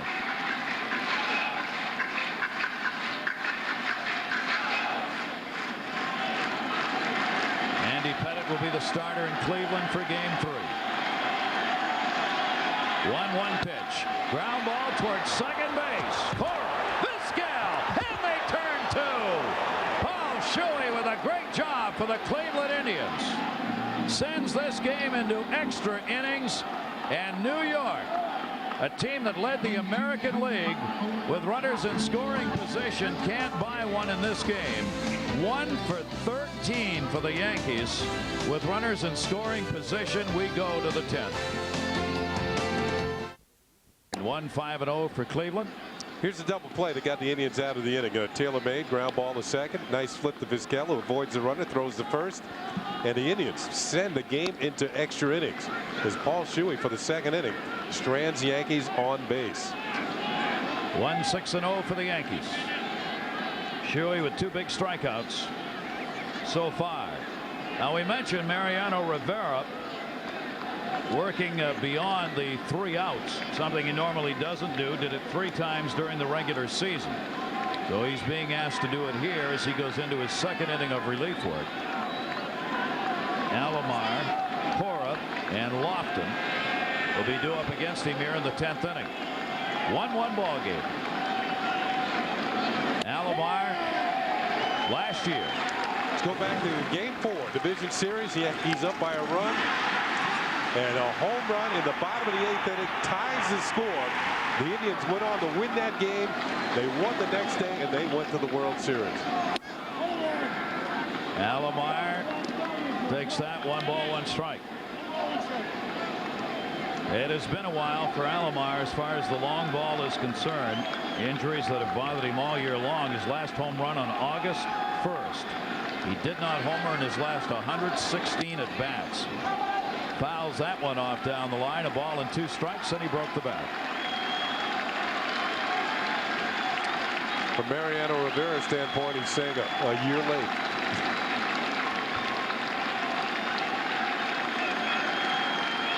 Gave the bat to a fan that time. Yeah, a lot of questions of Mariano Rivera and several of the Yankees about that home run last year. What did it mean? Was all this revenge plot by the Yankees to get back and beat the Indians finally and move on in the postseason, when last year was the Indians who spoiled the Yankees' chances of defending the world title of 1996. And I don't really believe in the revenge thing, but it's almost as if you know what happened. You can't change it. I mean, it's in the past. You have to go on from there. And I think that's part of all being a closing pitcher. Some days you just don't get it done. I think the fans put a lot more into that than the players do. And that one is short. Soft liner hauled in by Jeter. Alomar retired. 1 for 4 for Sandy Alomar, and Rivera gets the leadoff batter in the 10th inning. He might have broken his bat on that one. So 2 bats and 2 pitches for Sandy Alomar. That'll bring up the number 9 hitter, Joey Cora. Another broken bat taken back. Joey Cora 0 for 3 in this game. 1 for 16 in postseason. That's why he's got that .062 postseason batting average. And Rivera's got a strike on the inside corner. He started for Cleveland, then Reed, Poole, and Shuey. It's only been Cone and Rivera for the Yankees. Yeah, I was going to mention Puerto Rican flag, the symbol on Joey Cora's hat or helmet. Down to first base. Martinez will make the flip. Cora's retired with Rivera covering. 2 down. If you're wondering about the records of these 2 teams in extra innings, the Yankees, as you might expect, were pretty good with the winning record of 114 games this season. Yankees 9-2 in extra innings. The Indians not quite as successful. 5-10 for Cleveland. The better bullpen belonging to the Yankees, making a ton of difference. Doesn't hurt to have the number 1 offense to go with that as well, which the Yankees did. Paul Shuey's the man in there right now for Cleveland. And Rivera for the Yankees. 2 down, nobody on. Kenny Lofton.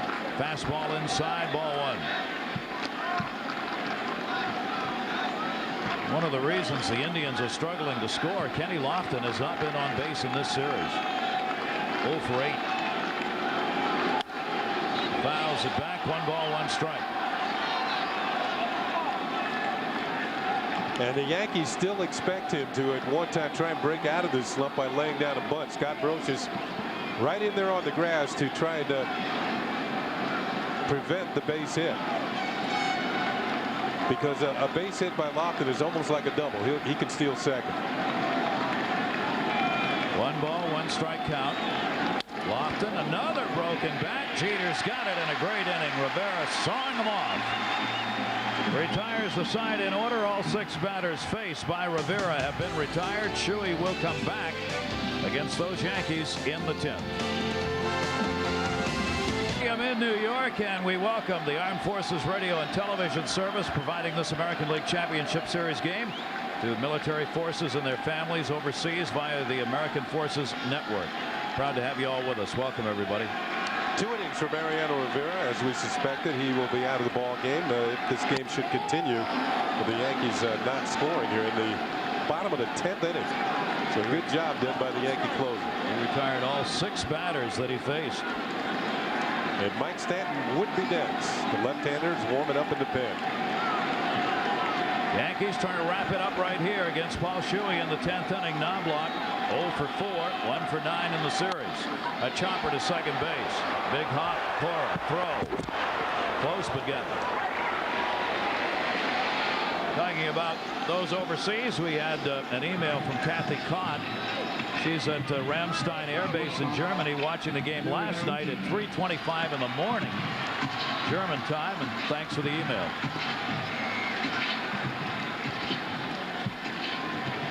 Going to be a little later tonight, this morning, as we're in the 10th inning.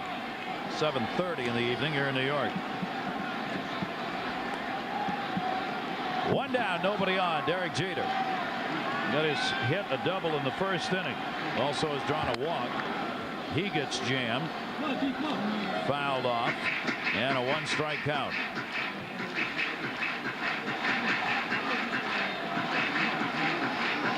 Derek Jeter's worked a lot with the weight program that has really increased his strength, his ability to drive the ball. He did something here this year that I have never seen a right-handed hitter do at Yankee Stadium. Hit a home run into the upper deck in right field as a right-handed hitter. And I have never seen that done. That is a long shot. Well, left-handed hitters do it quite often, but not right-handed hitters. That's what the Yankees are hoping for right there, Yankee fans. Fouls that one off down the right field line, and an 0-2 count on Jeter. Shuey has done an excellent job in relief with 2 walks, 2 strikeouts. Coming on in the 8th inning, he gave up a leadoff single in the 9th inning to Raines. Yankees couldn't convert it to a game-winning run. 0-2 count with 1 down, and Jeter takes it outside, 1-2. Yankees, remember, have won 11 consecutive games. They finished the regular season with 7 wins. They've won the first 4 playoff games this year. Chance to make it 12. They can score 1 more run. That one looped down the line in right, carrying to the corner. Ramirez was there. Made that look easy, and it wasn't. 2 down. It looked as though he took 1 false step, speaking of Ramirez in right field, then recovered and got headed in the right direction and hauled the ball in. Ramirez's outfield ability has actually improved quite a bit this year. He used to take a lot of flack and heat from the press in Cleveland about his inability to field his position. Well, now they starting to praise him for his job in right field. They're realizing he's made an improvement. That's going to be it for Shuey. Paul Assenmacher, the left-hander, who's been ready for a couple of innings, will come into the ball game with left-hander Paul O'Neill coming up for the Yankees. We're in the bottom of the 10th inning of a 1-1 game, tied Yankee Stadium. Now the left-hander Paul Assenmacher on. And I think if you ask Paul O'Neill, who is scheduled to hit for the Yankees and will face Assenmacher, if he was going alphabetically and wanted to say the toughest pitchers that he has to face, he would say Assenmacher. If it wasn't alphabetically, he would still say Assenmacher. 3 for 24 lifetime, and that you can be assured that Mike Hargrove is well aware of the fact that Paul O'Neill does not hit this guy very well. And talking to O'Neill over the years, he has said that I can't pick up his breaking ball. And Assenmacher has a very good one. Well, he tries again. Check swing. Did he go? Yes, he did. And O'Neill saying to himself right now, yeah, it's Hasenmacher. 2 down, bases empty. Here's a look at that last pitch. Does he go around? Yes, he did. Strike one. Paul Hasenmacher, who has bedeviled Paul O'Neill over the years. The pitcher who has made the most appearances out of the bullpen in the 1990s. And another specialist, Kenny, we were talking about earlier. Generally brought on to get 1 or 2 outs in a game, to get a left-handed hitter out. What's amazing is left-handers hit .313 off him this year. Yeah, he's had a bad year against lefties, but he hasn't gotten to face Paul O'Neill all the time. Paul's very thankful for that. A 2-ball, 1-strike count. Bullpens are deep now. Mike Jackson, Burba, both up. Jackson the closer for Cleveland. Hasenmacher, 2-ball, 1-strike count, 2 down, bases empty. And O'Neill hits a towering pop-up to shallow right. Ramirez. And Hasenmacher gets the job done. Yankees are retired in order in the 10th inning. And Paul O'Neill says, Paul Hasenmacher, at the age of 37, why haven't you retired? 2. This one tied at 1-1. David Justice, the home run for Cleveland. And an RBI double by Scott Brosius tied it up in the 7th inning for the Yankees. And we go deep into the bullpen. Yeah, they're going to come out with the left-hander Mike Stanton, who during the regular season made 67 appearances, had a record of 4-1, 69 strikeouts in 79 innings, 71 hits, 26 walks. Mike Stanton usually can tell how effective he's going to be right away. If he starts getting the ball over the plate, throwing strikes, he usually gets the job done. If he's wilding all over the place, you can expect some men to get on base. And usually in situations where Stanton's in the game, it is very critical, as it is tonight. He finished up well last 5 appearances in the regular season. Just 1 run, 1 hit over 5 2/3 innings. Stanton is making his first postseason appearance. He did not appear in the games in Texas. Did not have to appear in game 1 last night. The starters have gone so deep, so well for the Yankees. The bullpen has not had a lot of work prior to, and even including this game, as Rivera worked 2 innings and now Stanton just the 3rd pitcher. Omar Vizquel, number 2 hitter in the lineup for the Indians, will lead it off. Had a triple his last time up. Indians had a great chance in the 8th inning after he had a 1-out triple to take the lead, but could not get Vizquel home against starter David Cone.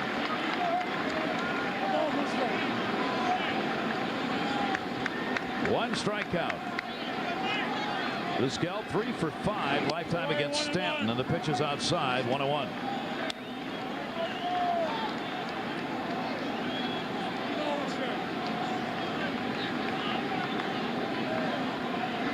One ball, 1 strike count in a pivotal game in this series.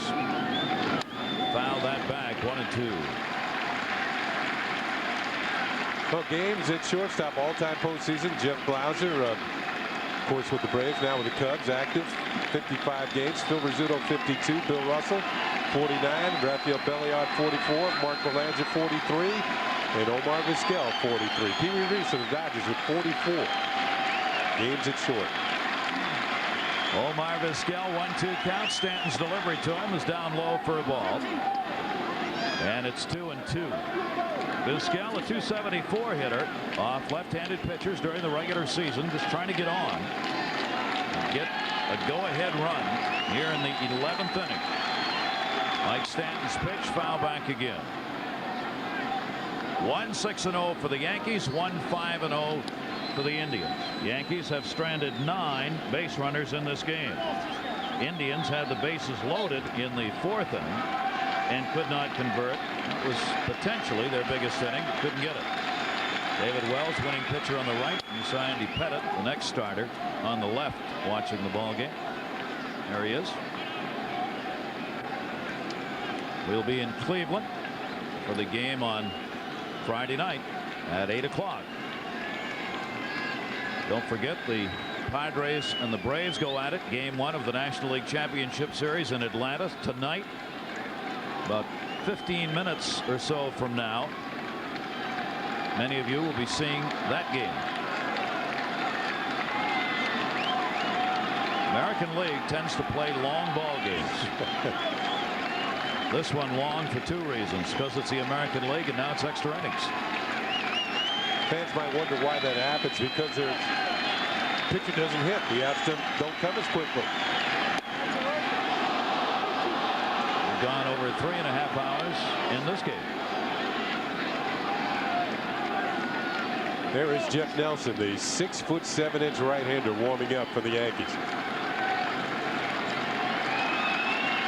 3-2 delivery. Vizquel popped it back. No play. And the count remains 3-2 on Omar Vizquel. Justice on deck, and then Manny Ramirez. You got 2, 3, 4 in the lineup for Cleveland. They're run producers. Vizquel has taken Stanton to the 9th pitch in this at bat. Again, 3-2 delivery. And Vizquel again fouls it back. Count will stay at 3-2. Stanton brings with him a wealth of postseason experience with the Atlanta Braves, the Red Sox, the Texas Rangers, and now the Yankees. All in postseason for Mike Stanton. So he is used to these situations.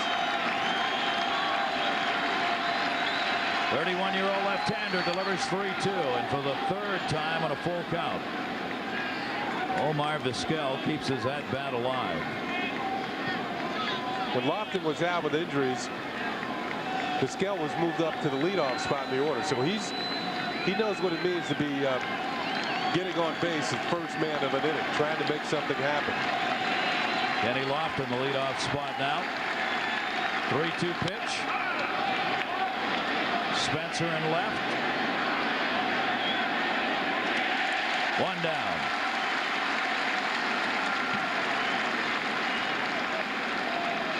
Vizquel retired. That battle won by Mike Stanton to get the first out there in the 11th inning.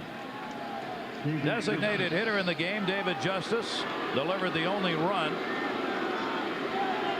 for Cleveland way back in the 4th inning. In fact, it was so long ago, it was still daylight here at Yankee Stadium. Ball hit hard and deep to right field, just out of the reach of Paul O'Neill. And that's been the only run of the game for the Cleveland Indians. 2 postseason home runs. And Stanton is in with a strike. Justice has faced Stanton only once, 0 for 1. Got a pretty good day going for himself with the 2 for 3. Hit only .232 off left-handers, and that's why. 2-strike count. And that's why his average this year was down under 300 at 280. No success against lefties. Good slider. He tries to pull the left-handers, Kenny, instead of taking that ball the other way this year. He told me his approach usually is back through the middle and the other way. Says he concentrates more against lefties and that, forgets the home run ball. Goes for the singles and the doubles. All really good left-handed hitters against left-handed pitchers, for the most part, will take that ball to left field. 1-2 delivery. Fouled that one back. Stanton came in on him that time. Stays at 1-2. Pitcher trying to stay one step ahead of the hitter, moving the ball around, not keeping it in one area pitch after pitch.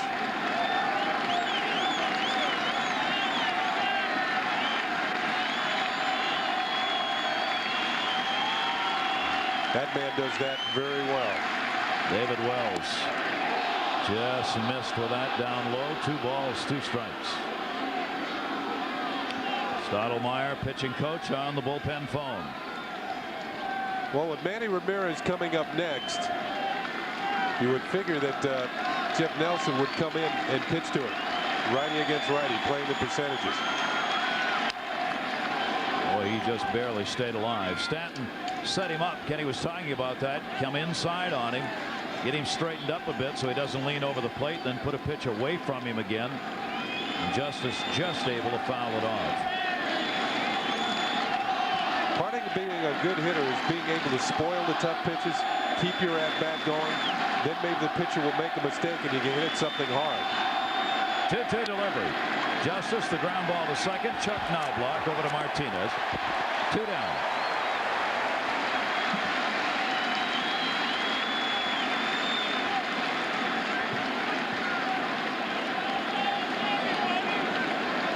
And with the game on the line, Joe Torre on his way out here in the 11th inning with 2 away. Manny Ramirez, the next hitter. Graham Lloyd again, second time in the ball game he has gotten up to throw. His stadium for those games next Tuesday and Wednesday evenings. And the World Series schedule of ball games for the 1998 series. And first game will be October 17th and the 18th game 2. Both of those will be in the American League City. Then they move to the National League City for the next 3 games, 3, 4, and 5. October 20th, 21st, and 22nd. And then finally the American League City will see the last 2 games of the World Series, if they are necessary, October 24th and October 25th. It'll be snowing by then. It did in Cleveland last year, Sure didn't it? And what was the, we asked Joe Torre about the weather report in Cleveland. He said it's going to be cold. But it can't be any colder than it was last year during the World Series when it snowed in home runs during the regular season. And hardly got noticed with the McGuire-Sosa. Oh, man. Too many guys with 50 this year. Gosh. Griffey Jr., Greg Vaughn. How about that? His last at bat of the year. San Diego's Greg Vaughn hits his 50th home run. Magic number. Nelson has given up 1 home run in his career to Ramirez. Gets the strike here. 2 down, nobody on. 1-1 game in the 11th inning. For those of you who were with us earlier, remember Steve Reed coming in out of the bullpen for the Cleveland Indians. Very similar delivery for Jeff Nelson. Jeff Nelson may be a few inches taller, so it makes it look like he's throwing the ball right out of the third base dugout. Tough on right-handed hitters. For Ramirez during the regular season, a .278 hitter with 27 home runs off right-handers. He hit .340 though off left-handers with 18 homers. That's why the right-hander's on now against Ramirez. You notice he has a tendency to smile when he's up at the plate. I would be smiling too if I were hitting like him. 45 home runs. And Nelson winds that one all the way to the backstop off the glove of Jorge Posada. 2-ball, 1-strike count.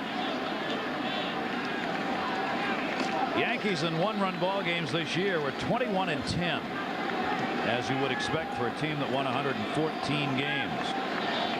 We played and won a lot of 1-run affairs. Cleveland ended up 500 in 1-run games, 23-23 in the year for Mike Hargrove's club. There's a talent there somewhere, being able to spit between the wire fence. 2 balls, 2 strikes. Here's a look at the last pitch. He stayed with the breaking ball to Manny Ramirez. And look at that ball dip right at the end. Call strike 2. 2-2 delivery. Oh, Ramirez double clutched and Nelson wanted that one. He had him fooled. Ramirez stride way out in front on that pitch, but he didn't get the strike call. Yeah, early in this game, Ramirez would have been headed back to the dugout, but not here with the game on the line and the game all tied up in 1. Seems that the strike zone has shrunk considerably. It's like that wool sweater that you washed and you shouldn't have. 3-2. Strike 3 called. Nelson got it.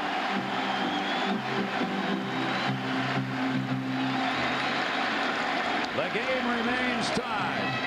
Yankee relievers have retired all 9 batters they have faced. The bullpen getting it done. Yankees need 1 to win it when we come back. Bottom half of the 11th inning. Game tied at 1 apiece. A pitcher's battle. Both starters and bullpens have gotten the job done so far. Yankees get 1. It's over. and they take a 2-0 lead in this series. The Yankee bullpen, including Jeff Nelson, has been perfect. The Indian bullpen has allowed 1 hit in 3 1/3 innings. Dueling bullpens. Got a movie there somewhere. Bernie Williams, Paul Assenmacher fouled off.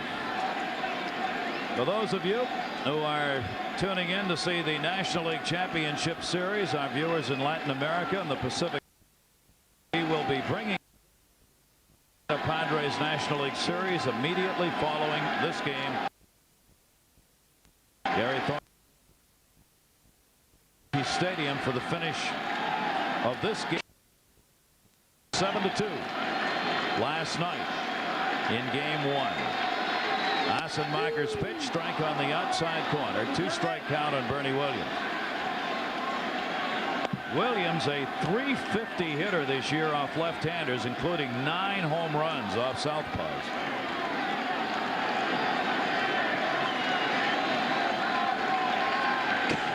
Pitch outside. I mean, if Travis Fryman were guarding the line anymore, he would be in foul territory. He does not want Bernie Williams to hit anything to his right. My goodness. He couldn't. No, there's no way. He couldn't get down there and place the ball. 1-2 delivery to Williams. Breaking ball missed inside from Assenmacher. 2-2. I expected Bernie Williams to pull the ball and not hit it in his direction. Jim Thome off the line a bit. Williams 1 for 3 in his career against this left-hander. The veterans 2-2. Got him. Paul Assenmacher gets the strikeout. 1 away in the bottom half of the 11th inning. Let's check out this last pitch. Target is low and inside. And appeared to be a slider, and Bernie over the top for the strikeout. Bernie Williams quick enough with the bat, but not accurate enough as he strikes out. 1 away. Williams goes back to the bench. Tino Martinez, left-hander against left-hander, and a strike. Now it's Thome guarding the line with a left-handed hitter up. You can't squeeze anything between him and that foul line. And on the other side, Fryman has moved up. See, the defensive strategies late in ball games. Pulling strings here. Pitch is taken down low. 1 ball, 1 strike. And when you look at the outfielders, they're deep. They don't want a ball to go over their heads for an extra bases. So depending on situations in ball games, you set up your defense accordingly. Managers dueling strategies here. Inside. Assenmacher falling behind. 2 ball, 1 strike. The DH now will be Chili Davis on deck as Homer Bush came on to run for Raines in the 9th inning. So the DH role open. Bush is not going to take that role. He's just a pinch runner. 2-1 delivery. Grounded down to first and foul. 2 balls and 2 strikes on Martinez. Tino Martinez hit well against left-handers. 268. 9 home runs off him. Yankees have good left-handed hitters against left-handed pitchers. Very tough to match up against them with left-handed pitchers. These guys are everyday players. Very rarely do they come out of the lineup against a lefty. 2-2 delivery by Assenmacher is outside. 3-2. David Justice with a home run for the Indians back in the 4th gave them the 1-0 lead. Scott Brocious with an RBI double in the 7th inning, scoring. Bernie Williams tied it up. The only runs in this game. 3-2, and he struck him out.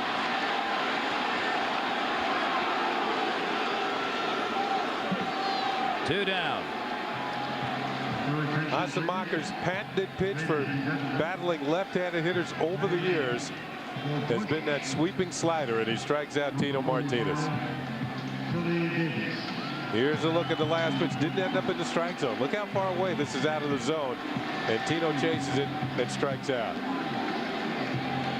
That will be it for Paul Assenmacher. That strikeout will end his work as Tino Martinez became the 2nd out.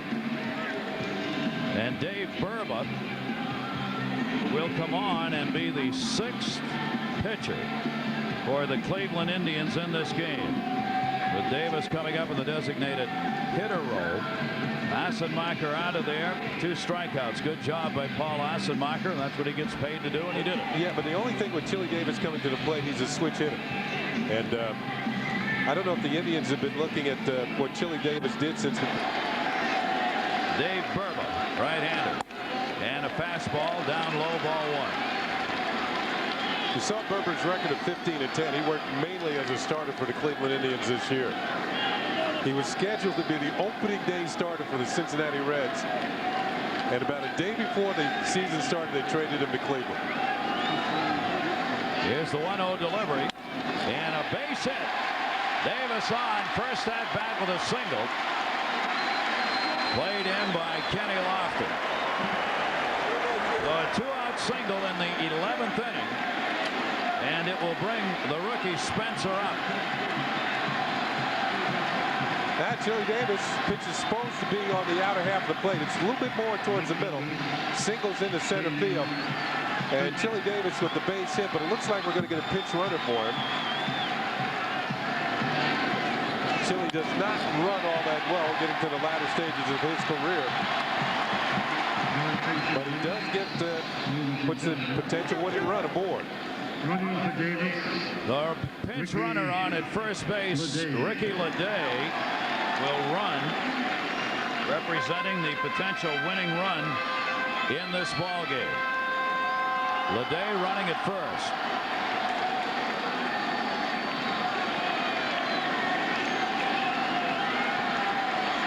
Shane Spencer, 2 for 3 with 2 home runs off Dave Burba for the rookie this year.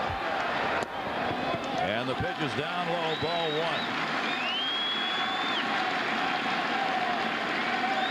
The day being held at first base. Torrey trying to get this winning run across. Hargrove looking at the matchup sheets. 1-0 delivery by Burba. Strike called. High fastball. 1-1. Even the rookies are wondering about the strike zone. That 2 home run game by Shane Spencer off of Dave Burba came in the first game of a day-night doubleheader in the last week of the season. He also hit a ball in the upper deck foul. 1-1 delivery to him. That's why Burba's being so careful. 2-ball, 1 strike count on the rookie Shane Spencer. Rookie against the 32-year-old Dave Burba. Look at the discussion. That's with home plate umpire Ted Hendry. Mike Hargrove has about had it with the strike zone. I'm sure Torrey has too, but he's less demonstrative about it. It's been a floating zone. And there it is. That flipped the water away by Hargrove when he's angry. 2-1s down low. 3-1.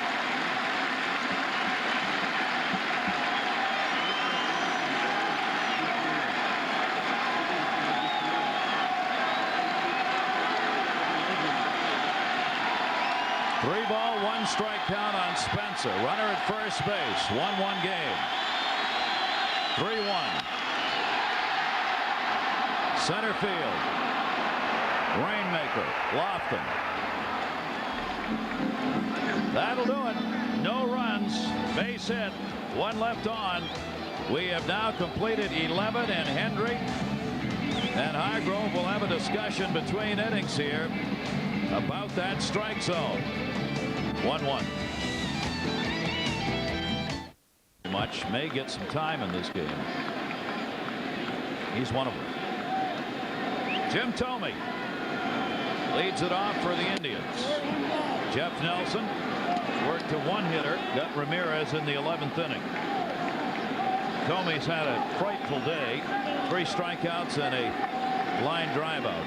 Right back to the mound his last time up into the glove of Mariano Rivera. Nelson's pitch, strike called on the slider. 1-1. Not gotten the ball out of the infield, but Thome is still very dangerous. Hasn't had a hot postseason. But it's not a bad thing to have your power hitter leading off an inning in a tie ball game or a game where you're 1 run down. Pitcher has to throw you strikes. 2 Thorne can rattle away, try and drive one deep. Rally caps are on by the Indians. You see they've turned their caps around, wearing them backwards, just trying to get a little good luck going. Anything at this point. I think you're down to your last straws when you do that. You saying it's not a fashion statement? No, not so much that, but it's not going to change anything. And a line drive into left field for a base hit. See ye who doubt. Ye who doubt. See, the rally caps gave him a base hit. Jim Thome's on with the leadoff single.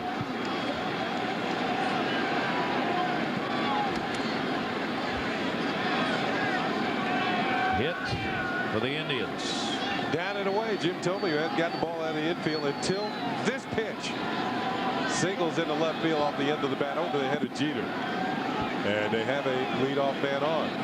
It looks like they're going to come out with a pitch runner. And it looks like Enrique Wilson, who made his appearance at Yankee Stadium in the last series of the season.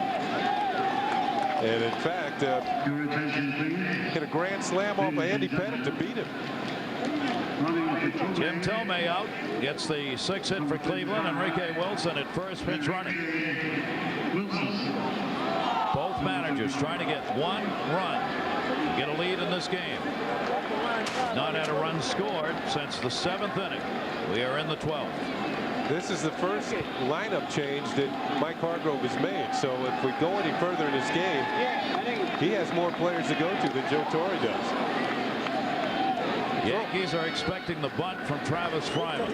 And that's why you got to throw to first base. And what happens is the hitter sometimes will give you an indication of whether he's going to bunt or not on a throw over the first. He'll make that slightest of moves to get ready to bunt. And sometimes it will indicate to all the infielders what's going to happen. We had Tim Raines up for the Yankees in a sacrifice situation. He'd never bunted all year and couldn't get it done. Travis Fryman does not have a sacrifice bunt this year. He's an RBI man. He's driven in 96 runs this year. And he did not show bunt. Ball one.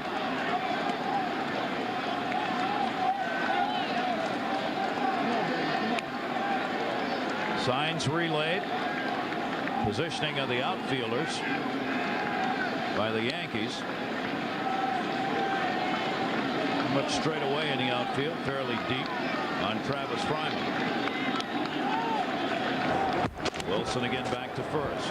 Remember what I mentioned about managers putting in players in situations where they felt they could succeed? Maybe that's why Travis Fryman did show a bunt on that first pitch, because he doesn't do it. He's a guy with power. Hit 28 home runs this year. Don't ask him to bunt very often. Yeah, the Yankees want the double play, of course. Now he does bunt, and a great bunt. Martinez got a hurry, and he didn't get it. And going to third will be Wilson. Nobody going to get the ball. Wilson's coming home. He trips. Point of the plate. He's safe. Enrique Wilson came around third base, stumbling and bumbling, and literally fell to home. We're going to get an argument here about whether or not there was base runner interference on the play at first base by Travis Fryman, the hitter-runner. The problem with the argument here, though, and we're going to have both umpires get together on this before they make a call. Now, there's a 45-foot line down the first baseline. A runner running down the first has to run within those two parameters while going to first. Both managers out on the field. Now watch, as Fryman lays the ball down, we're going to get a good look at this. And it is quite obvious once he gets to the 45-foot line, he is not in between those two white lines, and that makes it difficult for the Tino Martinez to throw the ball to first. Chuck Knobloch does have an argument, but he has to go get the baseball. That enables Wilson to come all the way to score and Fryman to go all the way to third base. There's no doubt in my mind that Fryman was not within those two lines going down to first base.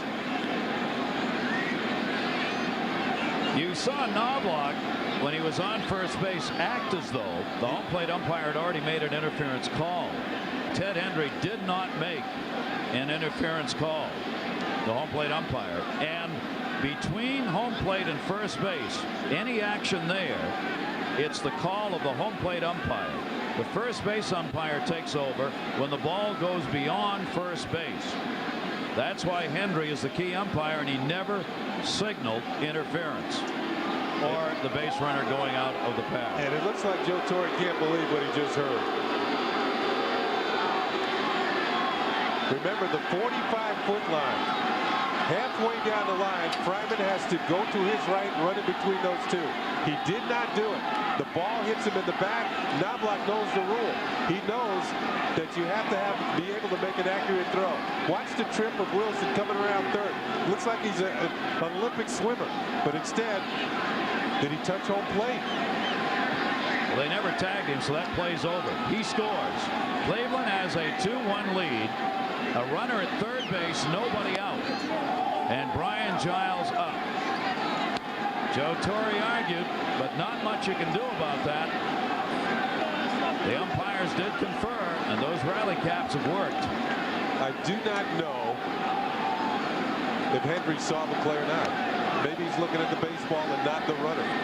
Runner at third base, 2-1. Indians leading. What a strange play. Enrique Wilson, guys had to be wanting to go out and carry him home. Look at him. It's like you're stumbling, bumbling in. Somebody come get me. Hey, he made it. Funny now because it counts for them, not for the Yankees. Yankees have the infield drawn in. Nobody out. 1-1 delivered to Giles. Strike on the outside corner. 1 ball, 2 strikes.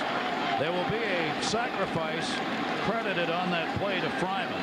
Then a 2-base error will be charged to Tino Martinez on the throw, allowing the run to score, Wilson, and Fryman to go to third.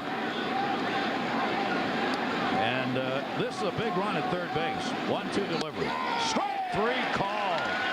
And Giles turns for the umpteenth time in this game in disbelief. 1 down. You know, with both managers, all the hitters, now the infielders, that is a call, strike 3. It came back to the corner. I don't think you're seeing umpiring at its best today. There's no doubt in my mind. Bad calls early and then change of calls in the middle to the end of this game. 1 down. Infield still in. Alomar hit in the back, and Hendry got hit by the catcher standing up, Posada. Mercy. Getting ugly here in the 12th inning. There was no way Nelson wanted to hit anybody. Well, the pitch came off of Alomar and then hit Ted Hendry. Let's listen to him.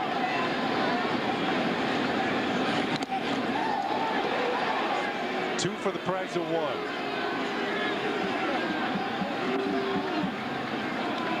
Wow. Runners now at first and third, and with 1 down, the Yankees will still play to cut the run off at the plate.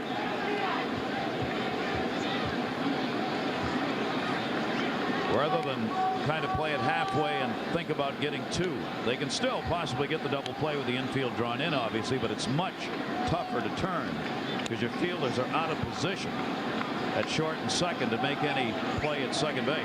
One thing to remember, Joey Cora is an excellent bunter, and you have a pretty good runner at third base in Travis Fryman. And they got him picked off, but they were charging. The squeeze was on. The squeeze was on. Runner was coming, but Brocious was charging at third base, and no one was there to take the throw at third, or they would have had him. But alertly, Jeff Nelson steps off the third and then looks to first base. You can step off, but nobody's there. Nobody's there to take the throw. That's a miscue on signs in the infield somewhere. 1 down. Squares, safety squeeze here, runner not coming. They had a pitch out by the Yankees, so everybody knows that Joey Cora is quite capable of getting down a good bunt. Indians trying to build one more insurance run here in the top of the 12th. Fourth hardest American leaguer to strike out, Joey Cora. 1-0 delivery. Went outside, runner not coming, 2-0. Indians have taken a lead in a very un-Yankee-like inning. With the error committed on the play at first base, Knobloch then didn't go get the ball. The run scores. Hit batter, Alomar. Enrique, the pinch runner, came in to score. Now this play at third base, where they should have had an out and didn't get it. Outside corner, strike 2 and 1. So the Indians had a runner score all the way from first base on a ball that didn't leave the infield. There were 6 bases covered as a result of that play at first that allowed Wilson, the pinch runner, to score.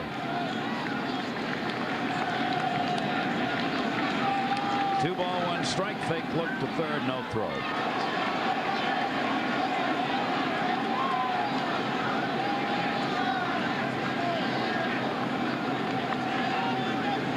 Joey Cora, 2 ball, 1 strike count. Delivery to him, that missed away. 3-1. Lofton's on deck, the leadoff batter, and the closer for the Indians, who's been up once before, now up for real, Mike Jackson.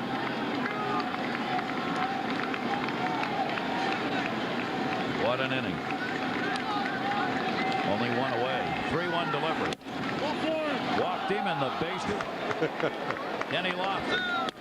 The infield remains drawn in. Remember now, the Yankees on a ground ball could turn a double play, going to the plate first and then to first base. To turn 2 to end the inning on a ground ball. Lofton is very tough to double up. Fast runner. 1 ball, 1 strike. Hey, here's the catch on that email from Australia. P.S. It says go Braves. Sorry, they're waiting for the next game. Yeah. Kenny Lofton 0 for 9 in this series, including an 0 for 5 tonight. Graham Lloyd outside. 2 ball, 1 strike count. No place to put Kenny Lofton. Jim Thome's only hit of the night started it all. 2-2. As the Yankees were getting ready for postseason and had already clinched the division, Graham Lloyd came out of the bullpen, did some very good work to more or less earn that spot on the roster. 2-2 delivery. Lofton, big base hit into the gap in left center field. That's going to score 2 runs. Lofton's going to try for 2. He's dead meat. Lofton gets in a run down with the runner at third, tagged out. Knobloch makes sure the runner at third does not score. So Kenny Lofton will be credited with a 2 RBI single, bringing home Travis Fryman and Sandy Alomar. He tried to turn it into a double and got thrown out as Spencer hustled over the left fielder to get the relay throw in. Stopping at third base was Joey Cora. It's a 4-1 Indians lead. Well, they've been waiting on Kenny Lofton to come up with a hit. He does here. We talked about getting extra runs here. The ball by Jeter into left center field. 2 runs will score. Shane Spencer makes the correct decision in throwing the ball to second, as Knobloch will apply the tag to the retreating Kenny Lofton. 2 down. 3 runs in the 12th inning. Big hit for Kenny Lofton. 4 runs, 7 hits down for the Indians. And fouled off by Omar Vizquel with a runner at third and 2 down.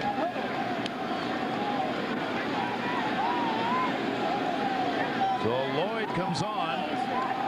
Fell behind, got the count even, and then Lofton did the damage.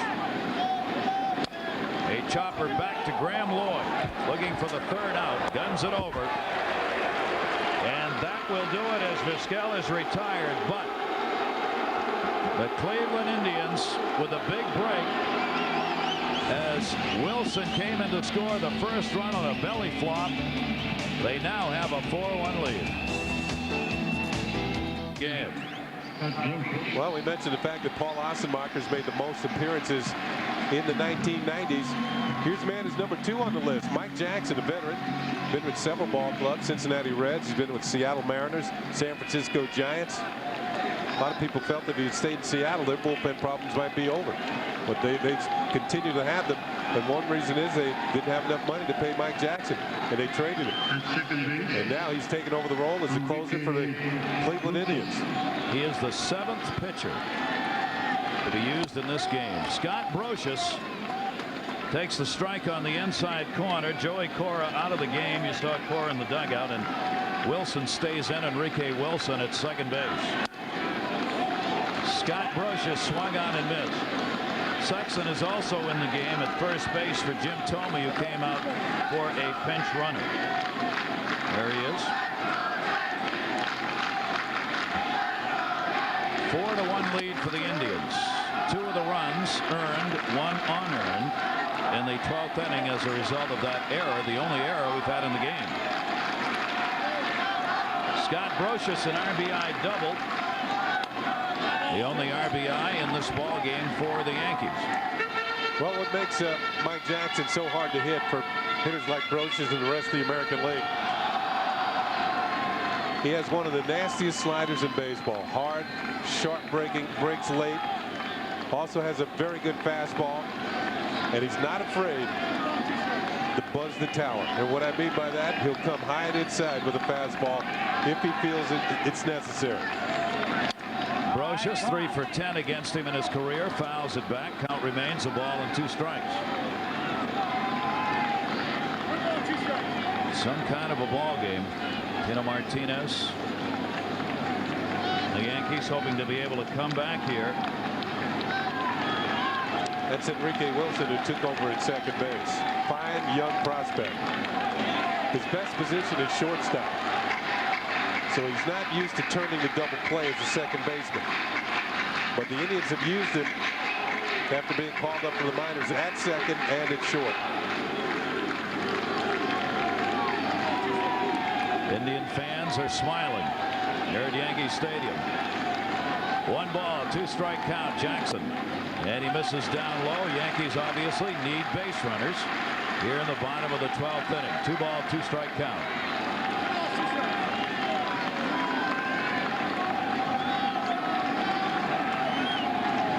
Outside corner. We can't end this game without at least one more disgruntled hitter and a called 3rd strike.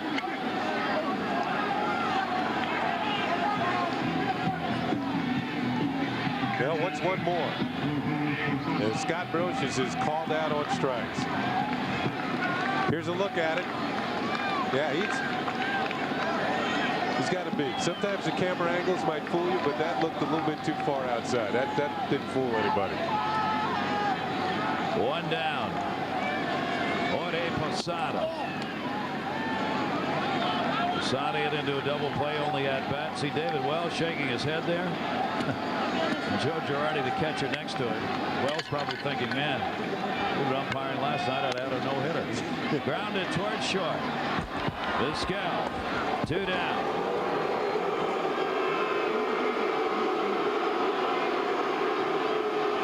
And the Yankees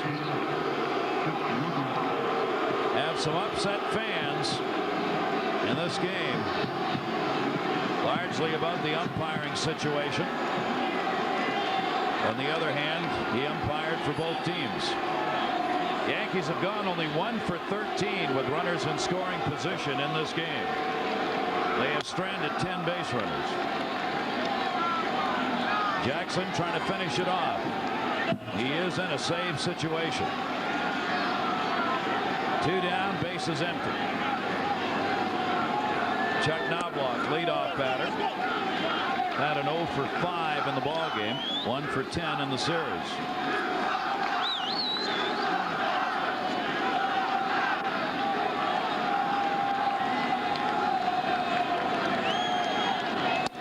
Strike on the inside corner by Jackson, 2-1.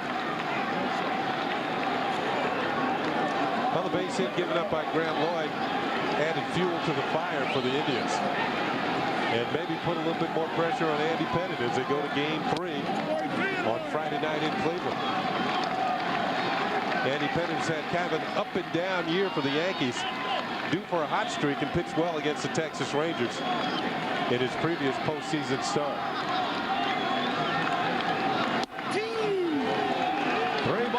2-strike count. A 4-1 Cleveland lead. Yankees down to their final out.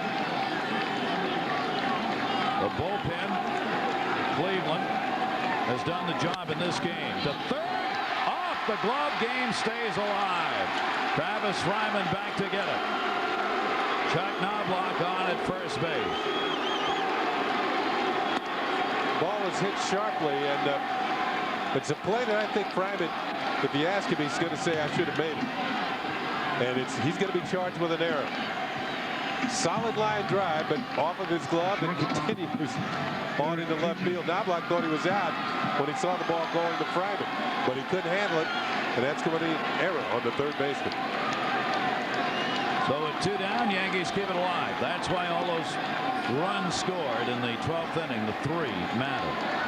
Instead of being a 1-run game with the Yankees bringing the potential winning run to the plate, Yankees have got to get more base runners to do that. Derek Jeter, 2 down. Jeter down the right field side, foul, strike 1. You mentioned the key, Gary. Give yourself a chance to tie the game. Jeter has to get on base for the Yankees to have the tying run to the plate. Jeter had a double in his first time up. 0 for 3 and a walk after that. Jackson up high to him, 1-1. Yeah, one thing you have to realize as players and coaches and managers, they have to be careful about what they say about umpires. You can be fined by the league, or you might not get calls in the future. Jeter looks, Torrey shakes his head. 1 ball, 2-strike count. The quote should be interesting tomorrow when asked about the officiating in this game by both clubs. 1-2 delivery, strike 3 called. It's over, and Jeter's going to have one final say. The game ends the way it went throughout on happy hitters. Jackson comes on. He's got 4 saves in the postseason. Burba will get the win in relief. Jeff Nelson takes the loss. Jackson the save. Kenny Lofton with a huge bases loaded base hit to bring in 2 runs in this game. But it was the Indian staff that got it done. Nagy a run over 6 2/3, and 6 men out of the bullpen for Cleveland gave up no runs in 5 1/3 innings. Now we're going to look at our Pepsi play of the game, and Travis Fryman will lay down the bunt that will lead the eventual winning run on a controversial play as he's hit by the throw to first base. Enrique Wilson stumbling and a bumbling, but he's going to make it with the leading run. The Indians go on to win by a score of 4-1. Took 4 hours and 28 minutes, but Cleveland has evened this series, and they head back home with a 4-1 win, and the American League Championship Series tied at a game apiece. Coming up next, stay tuned from Atlanta, the Padres and the Braves in Game 1 of the National League Championship Series. They've had rain there. You haven't missed a thing in that game. Thursday, 8 o'clock, midnight, Greenwich Mean Time, Game 2 of that National League Championship Series. Friday, we'll be back from Cleveland at 8 o'clock, midnight, Greenwich Mean Time for Game 3 from Cleveland. The Yankees have their 11-game win streak ended in this one. They won't forget a 12th inning in which Enrique Wilson did everything he had to do to score and gave Cleveland a lead they would not relinquish. The Cleveland bench had their rally caps on and applauded the go-ahead run, and then added 2 more to it. For Kenny Singleton and all of our crew here at Yankee Stadium, I'm Gary Thorne. Thanks for joining us, everybody. We'll see you from Cleveland Friday night. Final here, Indians 4 and the Yankees 1.